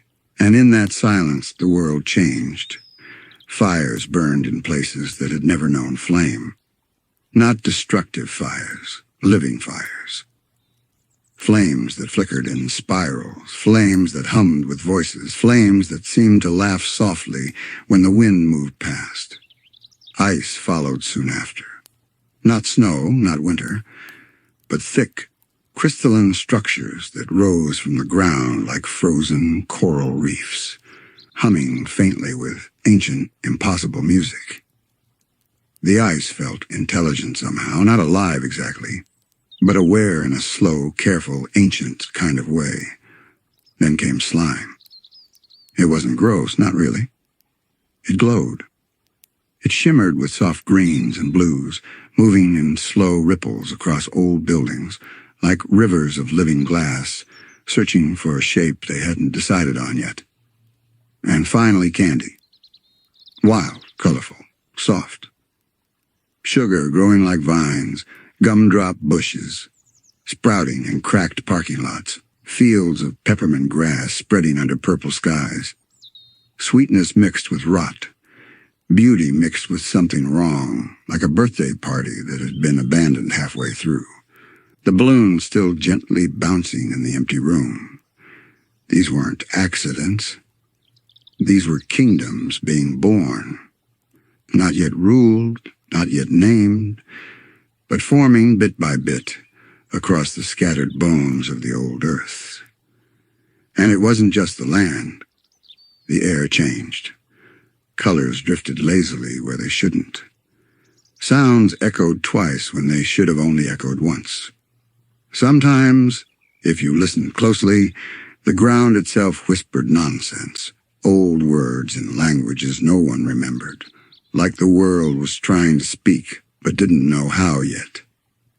And for those few survivors left wandering, the world became stranger with each step.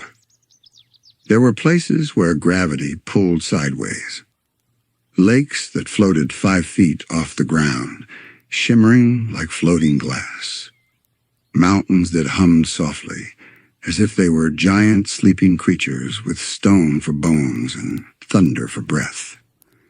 It didn't take long for people to start calling it magic, because what else could it be? It wasn't science anymore. Not the kind of science anyone remembered. It was older, weirder, softer, like bedtime stories, come to life and then left unsupervised for too long. Some survivors tried to use it. They found old books, grimoires, alchemical texts, things hidden in museums or locked basements of old libraries. Some of them worked. Some of them didn't. And some of them did things that no one could explain, creating sudden bursts of light or bending time in tiny, terrifying ways. But most people didn't control magic. They just lived near it, like living next to a wild animal, not tamed, not domesticated, just sharing the same space with cautious respect. And far beneath all of this rising weirdness, deeper forces were stirring. Things older than humanity. Things that hadn't moved in millennia. Things that had names once, but those names had been lost when languages crumbled and dust claimed the old libraries. These ancient forces weren't evil. Not yet. But they were curious. Curious about this strange, broken, colorful new world forming on the ruins of the old one. And curious about the tiny, fragile creatures, humans, still wandering their way through it. The boundaries between reality and unreality were thinner now. You could almost feel them, like invisible sheets of thin glass shifting against each other, letting weird shapes slip through when no one was looking. Shapes that didn't belong. Shapes that might have been thoughts once, or dreams, or something else entirely. The world was no longer Earth. It wasn't quite Ooo yet, either. It was becoming something else, piece by piece, like a painter smearing new colors over an old canvas, not yet finished, but already beautiful in a strange, uncomfortable way. Magic wasn't just arriving. It was remembering itself. And soon the creatures who could hear it best would start rising from the shadows, shaping this new world, not with armies, not with machines, but with spells, with stories, with power. But that's for later. For now, the world was humming to itself gently, like a lullaby only half remembered. The first to truly embrace this changing world weren't soldiers or scientists. They were the wanderers, the broken people.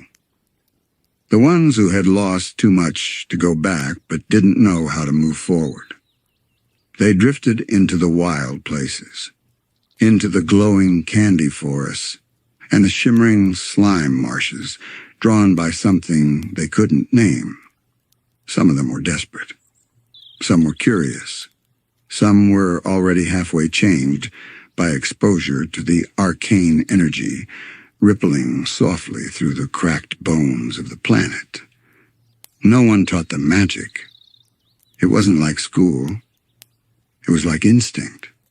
Like remembering a song you didn't know you knew, or speaking a word in a language you'd never studied before. They didn't call themselves wizards yet. Not yet. That would come later. For now, they were just people, lonely, broken, dangerous people, whispering strange words into empty places and watching as reality bent politely in response. Some of these wanderers went mad, not because magic was evil, but because it was too much. The human mind wasn't built to hold infinite possibilities, not all at once, not all the time. And when the spells began working, when words bent fire and ice obeyed forgotten phrases, it was easy to slip, easy to lose track of where you stopped and where the spell began. But a few, a precious few, adapted. They didn't just cast spells. They started making them, little by little, like inventors building toys out of scraps. A flicker of heat here, a gust of wind there, laughter echoing through abandoned libraries as books rearranged themselves to speak in voices long forgotten. And then slowly, the creatures began to arrive. Not mutants this time. Not monsters born of radiation or candy chemicals gone wrong. These were arcane things. Beings made of pure weirdness. Shapes that didn't always hold still. Eyes where eyes shouldn't be. Limbs made of light. Voices that sounded like flutes being played backwards underwater. Some were friendly. Some were curious. Some were old. Older than language itself, just drifting, watching, wondering if this strange new world might be their home too. And the magicians, the first of the arcane users, learned to speak with them, not with mouths, with thoughts, with feelings, with magic itself. It was messy. It was beautiful. It was terrifying. Entire valleys twisted themselves into spirals of floating stone, held together by forgotten spells half sung by wanderers who didn't fully know what they were doing. Forests rearranged themselves in geometric patterns, growing new kinds of leaves that shimmered like stained glass. Even time began to behave differently in certain places, hours stretching thin like pulled taffy, moments repeating for no reason at all, laughter echoing long after mouths had closed. The laws of the old world didn't work here anymore, and those who tried to hold on to the old rules, scientists clinging to equations, soldiers trusting in strategy, engineers repairing machines that no longer fit, they all faded. Not violently, not cruelly, just quietly. Like old songs, no one sings anymore. The new world didn't hate science. It just didn't need it the way it used to. Where once people asked, "How does this work?" Now they simply whispered, "Can this be beautiful?" And the world responded, "Yes, it can." But beauty wasn't safety, and magic wasn't kindness. It was just power, wild, glittering, patient, and completely indifferent to who was using it. It didn't care if you were kind or cruel, lost or found. It responded to will, to imagination, to need. And soon enough, the need for control, for structure, for kingdoms would start to grow in the minds of those wanderers who survived. You can only drift for so long before someone asks, "What if I ruled this place? What if this magic was mine? What if I built something from this?" The first magical settlements were accidents. A wandering magician would stay in one place too long, their spells unintentionally shaping the ground around them, forming lazy spirals of floating rocks or silent groves of glass trees. Others would be drawn to that place, recognizing the feeling of magic, the strange hum beneath the feet, the electric softness in the air like static just before a storm. They would gather. They would build. Not because they planned to, but because, even in chaos, humans long for home. And that's how the first wizard enclaves began. Not as cities. Not yet. But as camps of survivors building half-shielded huts of floating glass and syrup branches, crafting strange totems from melted metal, and speaking softly to the winds to keep the worst creatures away. There were no kings yet. No names carved into stones. No laws written in dusty books. Just wandering sorcerers accidentally forming the skeletons of what would one day become kingdoms. And somewhere in the distance beyond the candy fields, past the forests of humming crystalline trees, the deeper magic was stirring. Older than crowns. Older than language. Older than love. As these little camps of magic users began to grow, the world itself seemed to lean toward them, as if curious, as if encouraging. Magic wasn't just something that happened anymore. It was shaping everything. Rivers began flowing in spirals instead of straight lines.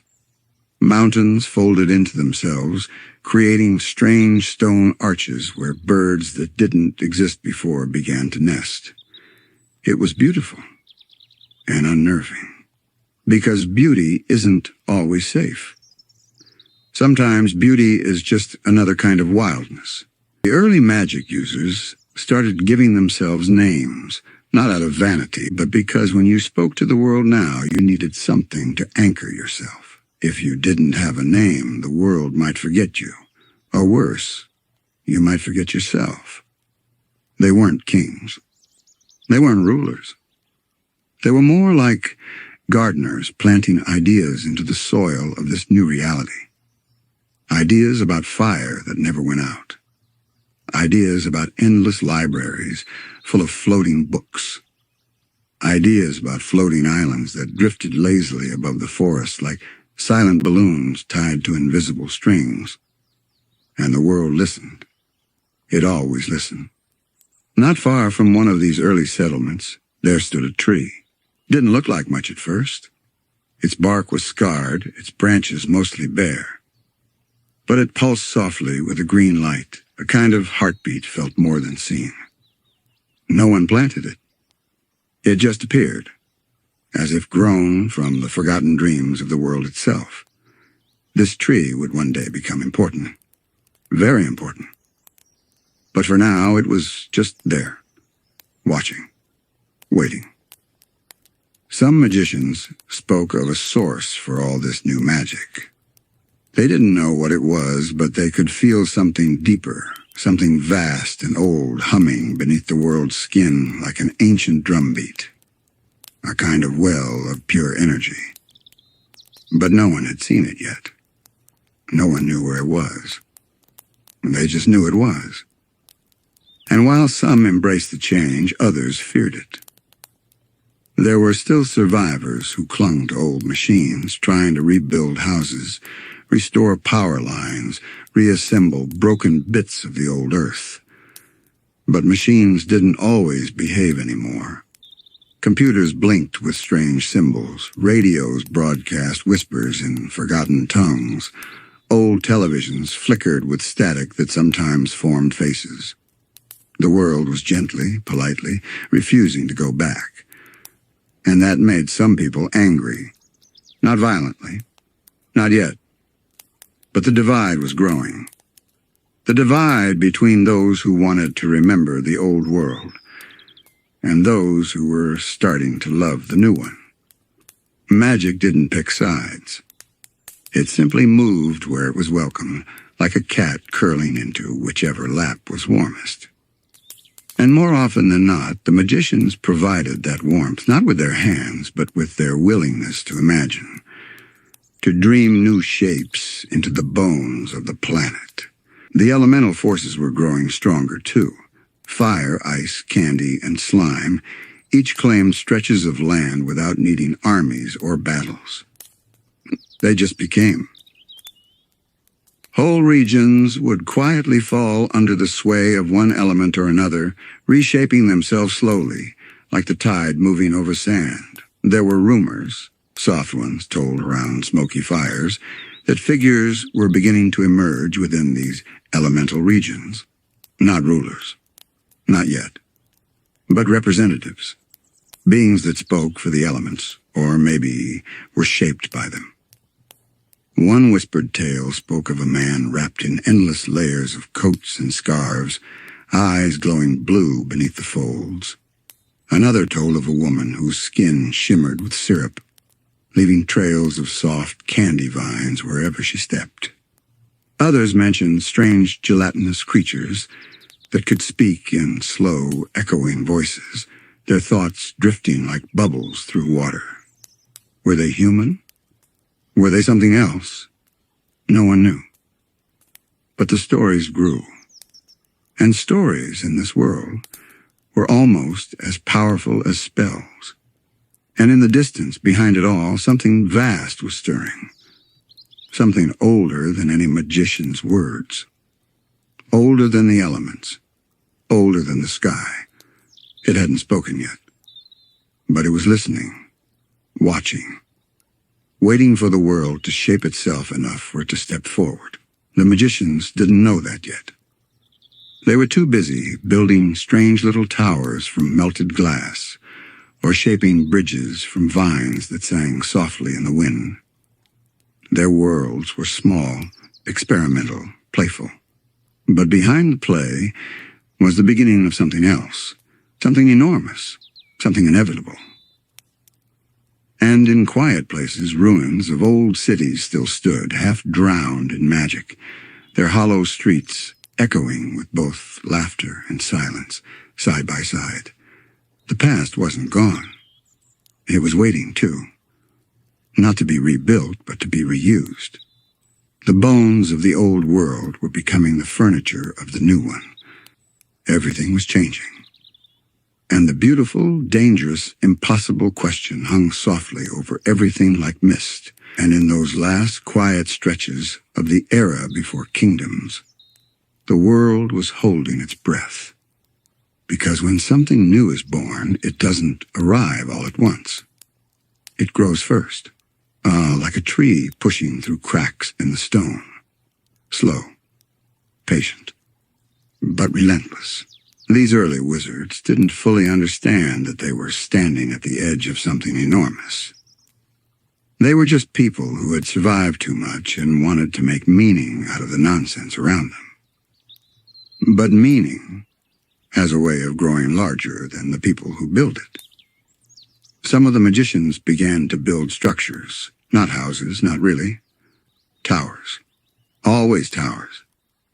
Why is it always towers? Maybe because towers are a way of telling the sky, look at me. I'm not finished yet.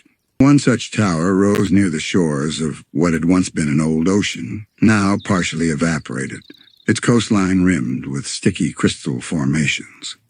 It wasn't grand. It was messy. Lopsided bricks fused with glass, pipes bent in impossible angles, floating bits of debris circling lazily around the spire like slow satellites. The magician who built it was already half mad from too many forgotten words and unfinished spells, but the tower itself worked. Not because of engineering, not because of architecture, because of will, because of imagination. Because in this new world, belief was the foundation of reality itself. You didn't need permission anymore. You just needed a vision. But with vision came conflict. Not war. Not yet. But tension. Because where some saw beauty in randomness and chaos, others saw the need for order, for control, for kingdoms. Candy, ice, fire, and slime. They weren't just forces anymore. They were becoming territories. They didn't have borders yet, but they had feeling. Crossing from one region to another felt like walking between dreams stitched together with uneven thread. And then came the whispers of rulers. Not kings, not queens, not emperors. Yet. But figures who could speak to the elements themselves. Or perhaps became their avatars. It wasn't clear. It didn't need to be. Stories don't require clarity to grow. They just require wonder and fear. And on certain nights, beneath shimmering skies of strange colors, the magicians would see shapes moving at the edges of their vision. Tall shapes, twisted shapes, sometimes wearing crowns made of curling candy canes, sometimes trailing cloaks of melting ice, sometimes burning. Were they real? Were they hallucinations? Tricks of a world unspooling itself like yarn in too many directions at once? No one knew. But they saw them anyway. And across the farthest reaches of this reshaped earth, one feeling began to grow stronger than all the others. Purpose, not just survival anymore. Building, claiming, owning. The people who used magic weren't content to drift anymore. They wanted places. They wanted names. They wanted kingdoms. Magic answered that call in ways no one could predict. For every spell that worked as intended, 3 more twisted into strange, beautiful disasters. Floating gardens of impossible plants. Libraries filled with books that rewrote themselves each time you blinked. Pools of water that reflected not the sky, but memories you'd forgotten. But with each success, with each new settlement of arcane shape and impossible angles, the world itself became more certain of its new direction. No longer a graveyard of the old earth. No longer a scattered map of ruined cities. It was becoming something else. Not a world of men. Not a world of machines. A magical world. A place where stories shaped buildings and beliefs grew roots deeper than trees. And somewhere far beneath all of this, the ancient powers kept stirring. Not impatient. Not angry. Just hungry. Hungry for a world full of meaning. Because meaning is power. And in this place, this strange, soft, colorful new place, power was blooming like wildflowers through cracks in old sidewalks. Soon names would be given to kingdoms. Soon rulers would emerge from the wandering magicians. Soon structures of rule, armies of strange creatures, politics made of ice and syrup and flame would begin to form. But not yet.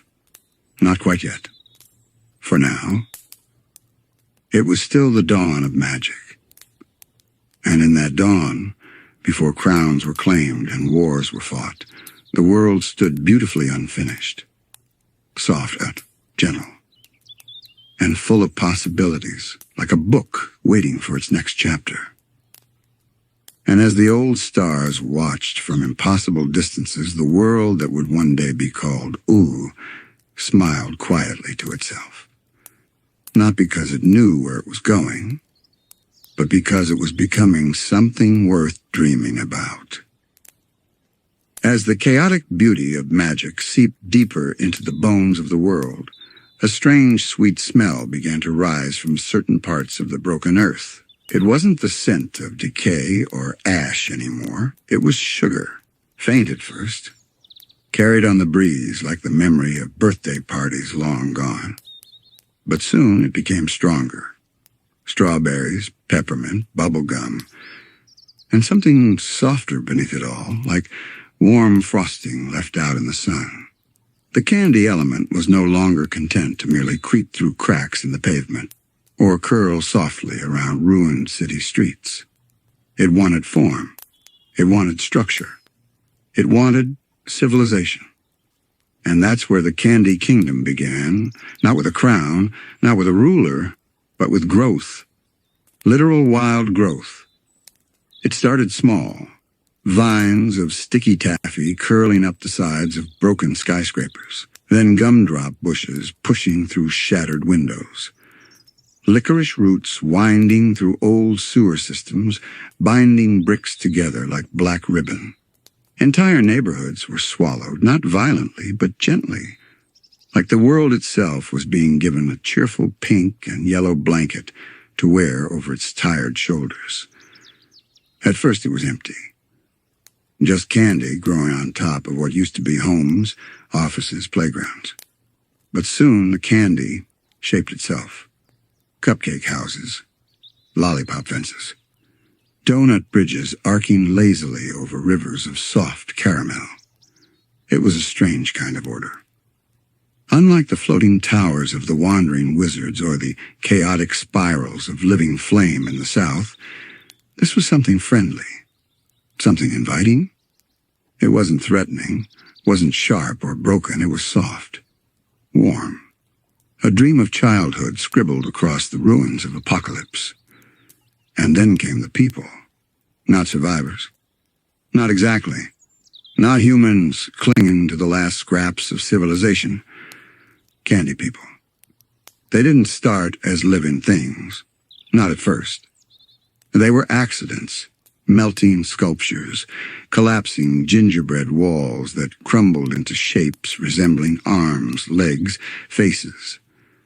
Sometimes the candy itself, shaped by the hum of raw magic, stood up, first slowly like a foal learning to walk, dripping syrup and confused about where they were. And then they began to talk. Broken words at first. Fragments of old TV jingles. Nursery rhymes half-remembered by the land itself. It was eerie. It was beautiful. It was alive. No one built the candy people. The world did. Or maybe magic did. It didn't matter. They were here now, walking, talking, brightly colored beings of pure sweetness, soft voices echoing in hollow candy streets, blinking with wide, curious eyes at the strange world around them. Unlike the wizards, unlike the old human survivors still wandering the lands, the candy people didn't ask, what happened to the old world? They didn't mourn the Mushroom War. They didn't remember it. They weren't born from grief. They were born from wonder. And it didn't take long before they began to organize. Not like armies, more like neighbors. Villages of cupcake-headed folk building candy houses for each other. Families of jelly bean creatures painting sticky murals on the sides of licorice fences. Small gatherings of gumdrop scholars scribbling strange formulas and pink icing on melted chocolate benches. It was innocent, pure, but even in this sweetness, there was the faintest echo of something else beneath it all. Because the candy people weren't just harmless little treats.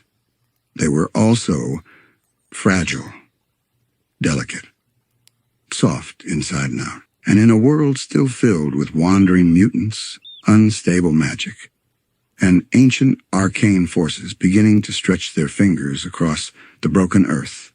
Something that sweet couldn't last forever, without a protector. And soon, a protector would come. The one who would shape the Candy Kingdom into something more than just a beautiful accident was not made of candy at all. She was human. Or at least, she used to be. Her name was Bonnibel. Bonnibel Bubblegum. And like so many other strange things in this new world, she was a product of both science and magic, a careful fusion of chemical genius and raw, arcane wonder. No one knew exactly where she came from. Some said she was the last great invention of a forgotten scientist, crafted in a lab beneath the ruins of an ancient university. Others whispered that she simply grew like the other candy shapes, only her body didn't melt or collapse. Her mind was sharp. Her will was steady. Her skin shimmered like polished frosting, and her hair flowed like rivers of bright pink syrup. But more important than what she was what she knew.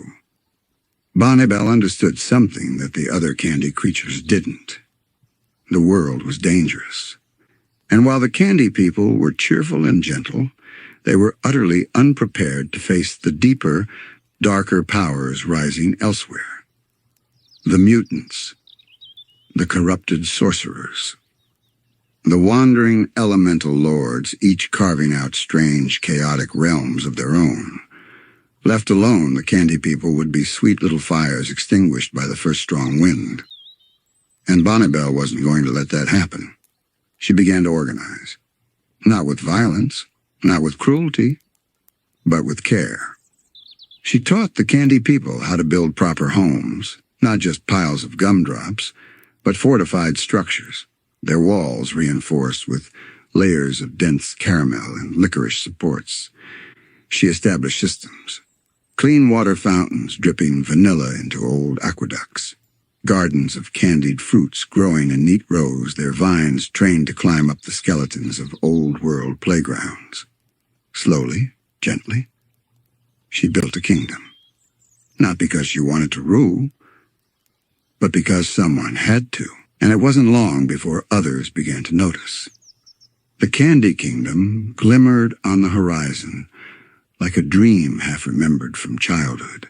Its towers swirled upward in playful spirals of marshmallow and spun sugar. Its streets sparkled beneath sticky streams of rainbow glaze. Its people sang soft, strange songs, combinations of nursery rhymes and radio jingles from an earth long dead.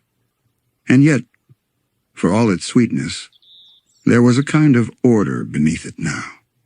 Bonnibel saw to that. Even the candy people themselves seemed to evolve under her care. What began as melting, stumbling figures of taffy and jelly gradually shaped into distinct beings. Peppermint guardians, gumdrop bakers, licorice farmers, each one unique, each one with a role to play. And in the center of it all stood Bonnibel, princess, not by birthright, but by choice. The Princess Bubblegum of this new world, quietly holding together her fragile kingdom with careful plans and sleepless nights spent over bubbling beakers of bright pink chemicals and softly glowing spell runes. She was sweet on the outside, but sharp underneath, because she knew. In this strange, beautiful, broken world, only the ones who planned ahead would survive. And far beyond the cheerful walls of her candy kingdom, other civilizations were beginning to rise too. Not as soft, not as sweet, not as kind, but they were coming. And Princess Bubblegum was ready for them.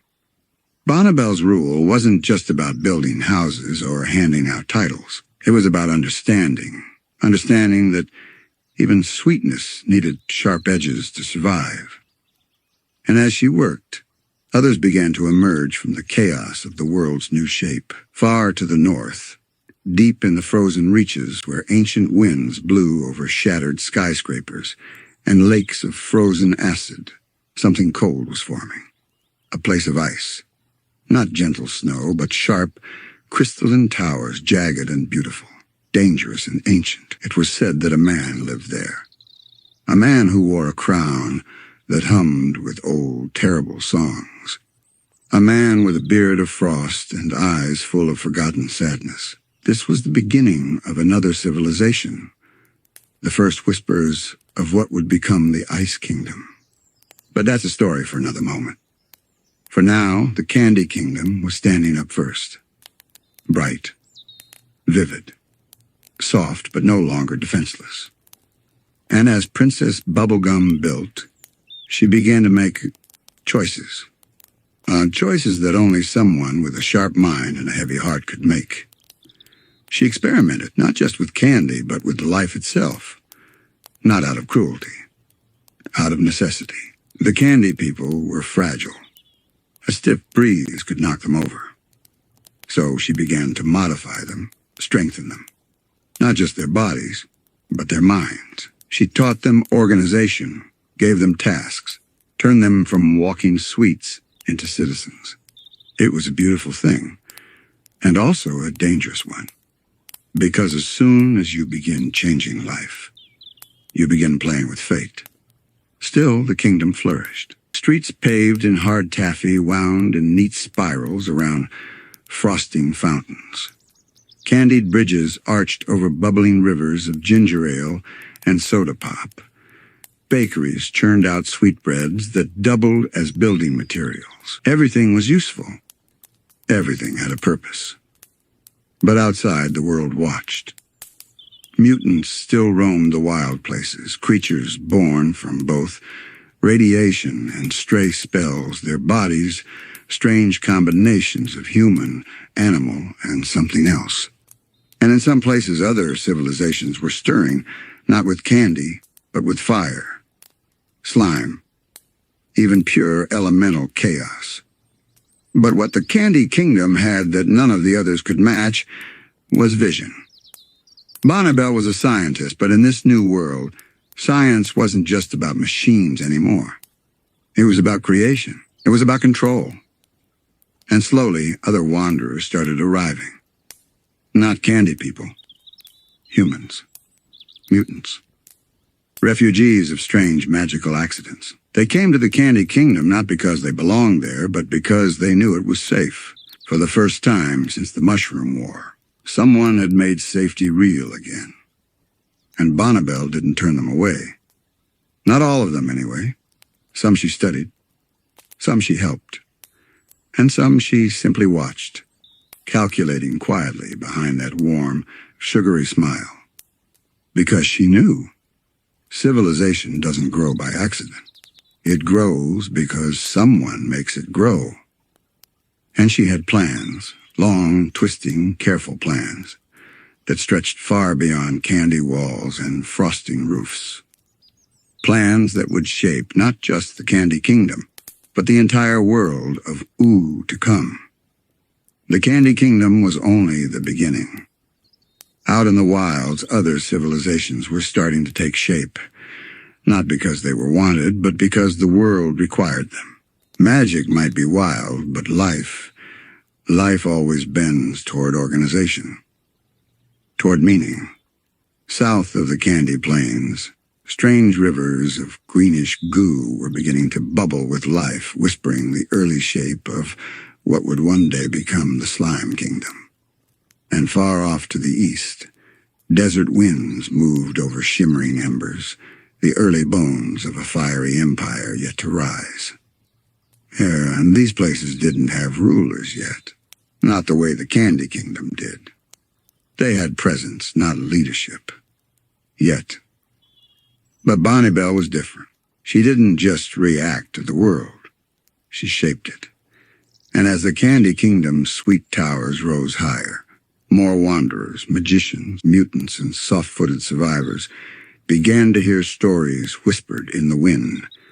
There's a place of color, a place of order, a place where something new is happening. Some came seeking protection. Some came seeking power. And some came seeking a second chance at life after the ruins of the Mushroom War had taken everything from them. And Princess Bubblegum, sharp as ever, let them come. Because every person who entered her sugary streets became part of her plan. More minds, more hands, more possibilities. With every passing year, the Candy Kingdom grew more than just sweet. It grew strong. Guards of peppermint sticks patrolled the frosting bridges. Engineers built strange devices powered by both arcane energy and melted caramel. And deep in the laboratories, beneath the bright, colorful towers, Bonnibel experimented with more than just candy. She began experimenting with life itself. There were whispers of failed experiments, creatures that didn't quite survive the process, melting or dissolving before they could take their first breath. But each failure taught her more. Each mistake brought her closer to something important. Something she could use to protect this world she was building. Beneath the sweetness, there was steel. Not literal metal, but a kind of mental steel, unyielding, patient, willing to make hard choices if it meant survival. The Candy people adored her. They didn't know about the hard choices. They didn't need to. They sang her songs. They danced in peppermint parks. They gathered in glowing donut squares at sundown, their soft voices echoing between spun sugar towers like lullabies drifting across a forgotten land. And Princess Bubblegum stood at the center of it all, smiling softly, thoughtfully. Oh, always thinking, always planning.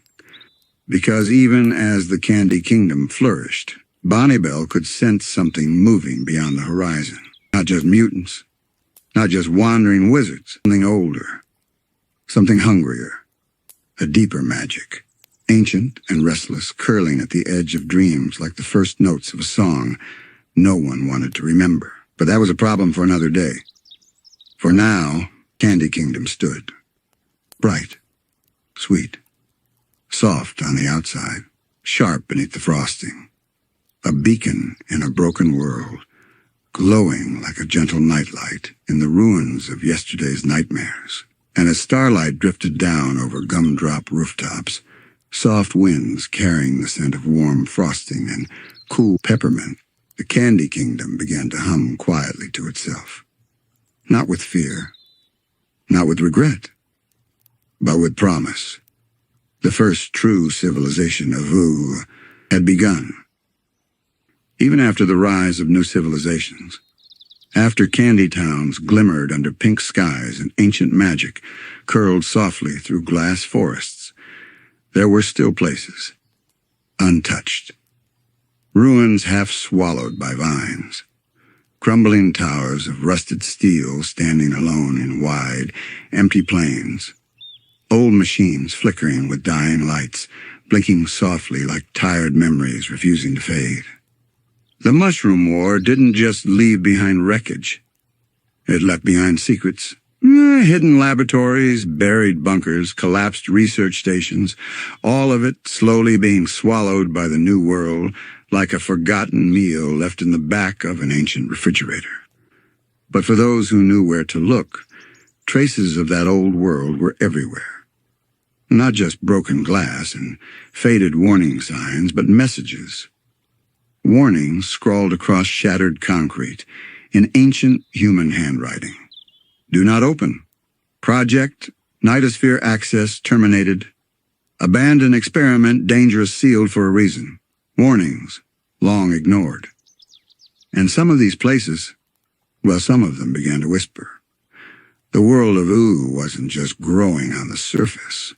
Beneath the candy hills and elemental rivers were entire vaults, underground bunkers full of forgotten technology, experiments gone wrong, and names no one spoke anymore. One of those names was Gumball, a name that would one day mean much more, especially to the Candy Kingdom. But at this stage of history, Gumball's story was just a distant echo, part of the deeper machinery of secrets running beneath Bonnibel's carefully constructed candy world. There were also the whispers of weapons that never got used. Massive machines stored far below the surface, their purposes long forgotten, but their power still very real. Things built not just to destroy armies, but to rewrite the shape of continents, reshape oceans, tear the crust of the planet, like peeling the skin off a fruit. Thankfully, most of these machines were broken now. Thankfully, but broken in a magical world is rarely permanent. And every once in a while, someone would stumble across one of these ancient places. A wandering magician looking for shelter. A mutant following strange echoes. A candy person accidentally opening a sealed hatch while planting jelly bean gardens. And sometimes, things would wake up. Sometimes it was just an old hologram, flickering, repeating its warning in static-riddled English. This facility has been compromised. Seek immediate assistance. Sometimes it was worse. Hidden beneath the bright smiles of Oo's surface was a skeleton of forgotten violence. And some of those bones still moved. Even Simon, the man who would become the Ice King, once found himself wandering these buried halls. Before his madness fully took him, before the crown reshaped his mind, he walked broken highways that led to bunkers deep beneath ruined cities, vaults filled with old photographs, weapons prototypes, and stacks of unread research journals curling at the edges like autumn leaves. He didn't tell anyone what he saw there. Maybe because he couldn't remember. Maybe because he didn't want to. The Mushroom War wasn't over. It was just sleeping. And beneath the new kingdoms, beneath the floating towers and bubbling candy fountains, the old war waited. Not with anger, not with hate, just with unfinished business. Not all the hidden truths beneath Ooo were just broken machines or crumbling bunkers. Some of them were living. There were creatures that walked the wild spaces between kingdoms, mutants not born from magic but from the war itself. Things twisted by radiation, shaped by chemical weapons or experimental biological programs no one dared speak of anymore. Not all of them were dangerous. Some were gentle, lost, like ghosts that had forgotten why they were haunting the living. Others were worse. Shapes with too many arms, too many teeth, moving with broken, stumbling steps through forests made of glass and candy canes. And then there were the deeper places. Places so buried beneath the new world that even most wizards didn't know they were there. Cold, dry chambers lined with rusted machinery humming with faint, broken power. One such place was rumored to lie beneath a forgotten desert, a lab where ancient humans once tried to experiment with something. Beyond physics, beyond magic, something older. A project whispered about in cracked notebooks with half-erased labels. Some said they were trying to open doors, not just to other dimensions, but to the fundamental forces behind reality itself. And whatever they found, whatever they touched, it never fully left. You could hear the echoes of those experiments in the wild distortions across Ooo. A tree that shouldn't be alive, pulsing softly with green light. A building that reflected different versions of you in every window, none of them smiling quite right. a field where gravity forgot which way was down. The war didn't just break the world. It bent it, left folds, scars, places where reality rippled like silk underwater. And those folds hid things. In one ruined facility, deep beneath the foundations of what would one day become a bustling city of cute characters and wild adventures, was something even more troubling. A vault door, perfectly intact. On it was a simple phrase, stenciled in flaking red paint. Project Golb, do not open.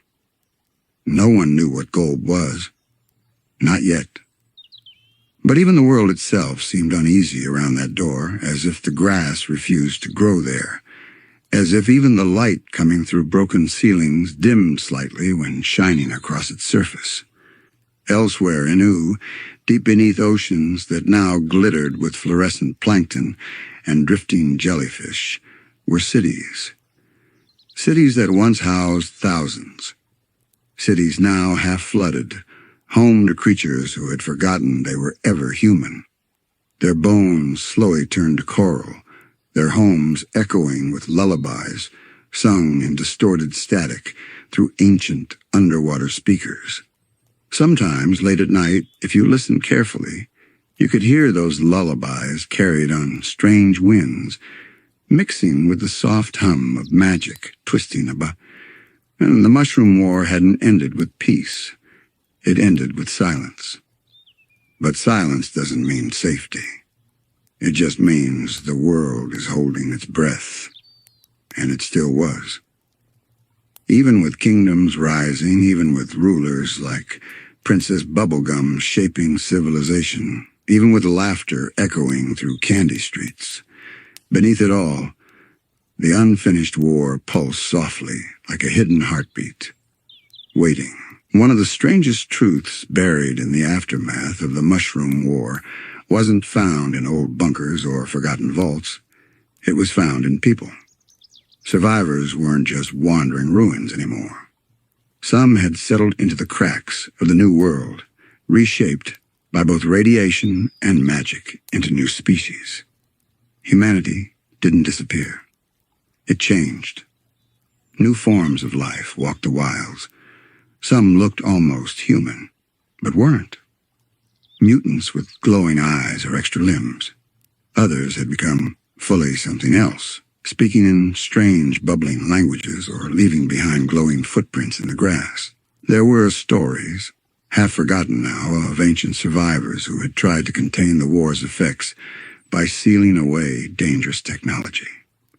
Not all of them succeeded, but some did. Here and there across Ooo were hidden vaults of preserved knowledge, not magic, not candy, books. Real old-world books, printed words describing things like mathematics, chemistry, philosophy. Libraries lost beneath layers of mutated vines and forgotten spells. There was even one whispered legend about a particular book. Not a spell book, not a magical tome, just a simple, handwritten journal left behind by a scientist who had watched the world break around him. Inside that journal were notes. Notes about mistakes, warnings of what not to build again, drawings of machines never meant to exist, schematics for devices with the power to unravel the delicate strands of reality itself. Did anyone ever find that book? No one knows. Maybe it's still sitting on a broken desk in a room with no windows, its pages curling gently in the soft breath of forgotten air vents. Even the wizards, those playful, chaotic shapers of the new world, knew better than to meddle too much with the old science. Magic was unpredictable, yes, but the machines of the Mushroom War were absolute. They didn't bend reality softly. They tore it. And that's the secret no one really said out loud. Magic may have saved the world, but it didn't cause the destruction.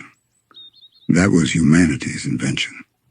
That was the machines, the weapons, the projects, with names written in broken English on crumbling concrete walls. Magic had grown over the scars like moss over a burned forest, but beneath that soft green layer, the ash was still there.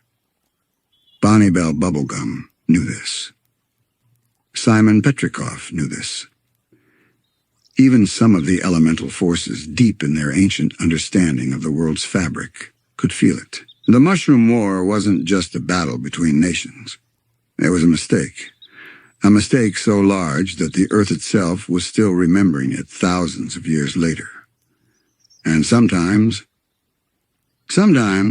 if you walked far enough into the forgotten places of Ooo, the ground itself would whisper that memory to you, not with words, but with feelings. A kind of sadness so deep it felt older than the mountains, a weight pressing against your chest, as if the air itself remembered the last breath of the world before it broke. Yet above it, above the ruins and the old machines and the lost journals, there were now kingdoms. Colorful, bright, soft places of laughter and new beginnings. Because life always finds a way to build again, even if the old world is still whispering beneath your feet. There's something comforting about the way the world moves forward even when the past refuses to stay buried. Above those silent ruins, above the old laboratories with their broken machinery and warnings faded by time, life continued to sing. Not loudly, not in triumphant fanfare, but softly, like a lullaby hummed in the quiet of a child's room after the worst of the storm has passed. The Mushroom War left scars too deep to ever truly heal. But in the cracks of those scars, stories grew. Princess Bubblegum's Candy Kingdom stood as one of those stories, sweet, deliberate, built from both kindness and ruthless calculation.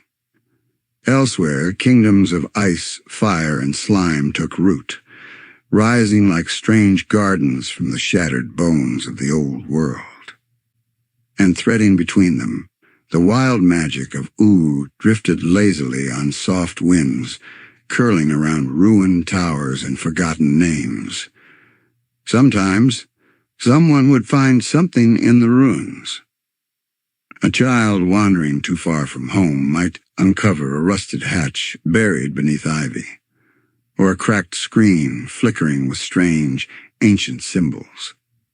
They didn't know what it meant. They didn't need to. To them, it was just a mystery, a piece of a story they hadn't been told yet. And that's how it would stay. The people of Ooo didn't need to remember the Mushroom War. They didn't need to know about the governments that had failed, the weapons that had twisted the earth into knots, the experiments that had torn the sky like old paper. What they needed was each other. New stories, new beginnings. But the secrets were still there, waiting. Beneath the sparkling candy streets, deep under frost-bitten glaciers curled inside the folds of ancient volcanoes, the old world waited. It wasn't angry. It wasn't bitter. It was quiet, like an old attic full of boxes you don't want to open yet. Not today. Maybe not tomorrow. But one day, someone curious enough will lift the lid, and what they'll find won't be monsters or curses. They'll find memories, faded photographs of the world before it changed, blueprints for machines never finished, messages from voices long since turned to dust, saying, "We tried, we failed, but we hoped someone would make something better." And that's what Ooo was. Something better, stranger, softer, more chaotic, but better. Because out of ruin, out of old mistakes, out of forgotten wars, came color, came laughter, came weird, wild adventures, candy kings, magical swords, talking dogs, vampires who played bass guitars under the stars. Ooo wasn't the world anyone planned for. It was the world that happened anyway, and somehow that made it beautiful. So as you drift off now, letting the gentle hum of ancient stories settle into the background of your dreams, remember this: the past may be buried. It may be broken. But stories don't stay hidden forever. And when they rise again, it's not to haunt us. It's to remind us that even the worst endings can lead to new beginnings. And somewhere in the soft corners of the Candy Kingdom, in the distant echoes of the Ice Kingdom's lonely winds, in the flickering fires of the elemental realms, the new world hums a quiet, steady promise. We're still here. We're still building. And the story isn't finished yet. Good night. Sleep well. And dream of kingdoms not yet written.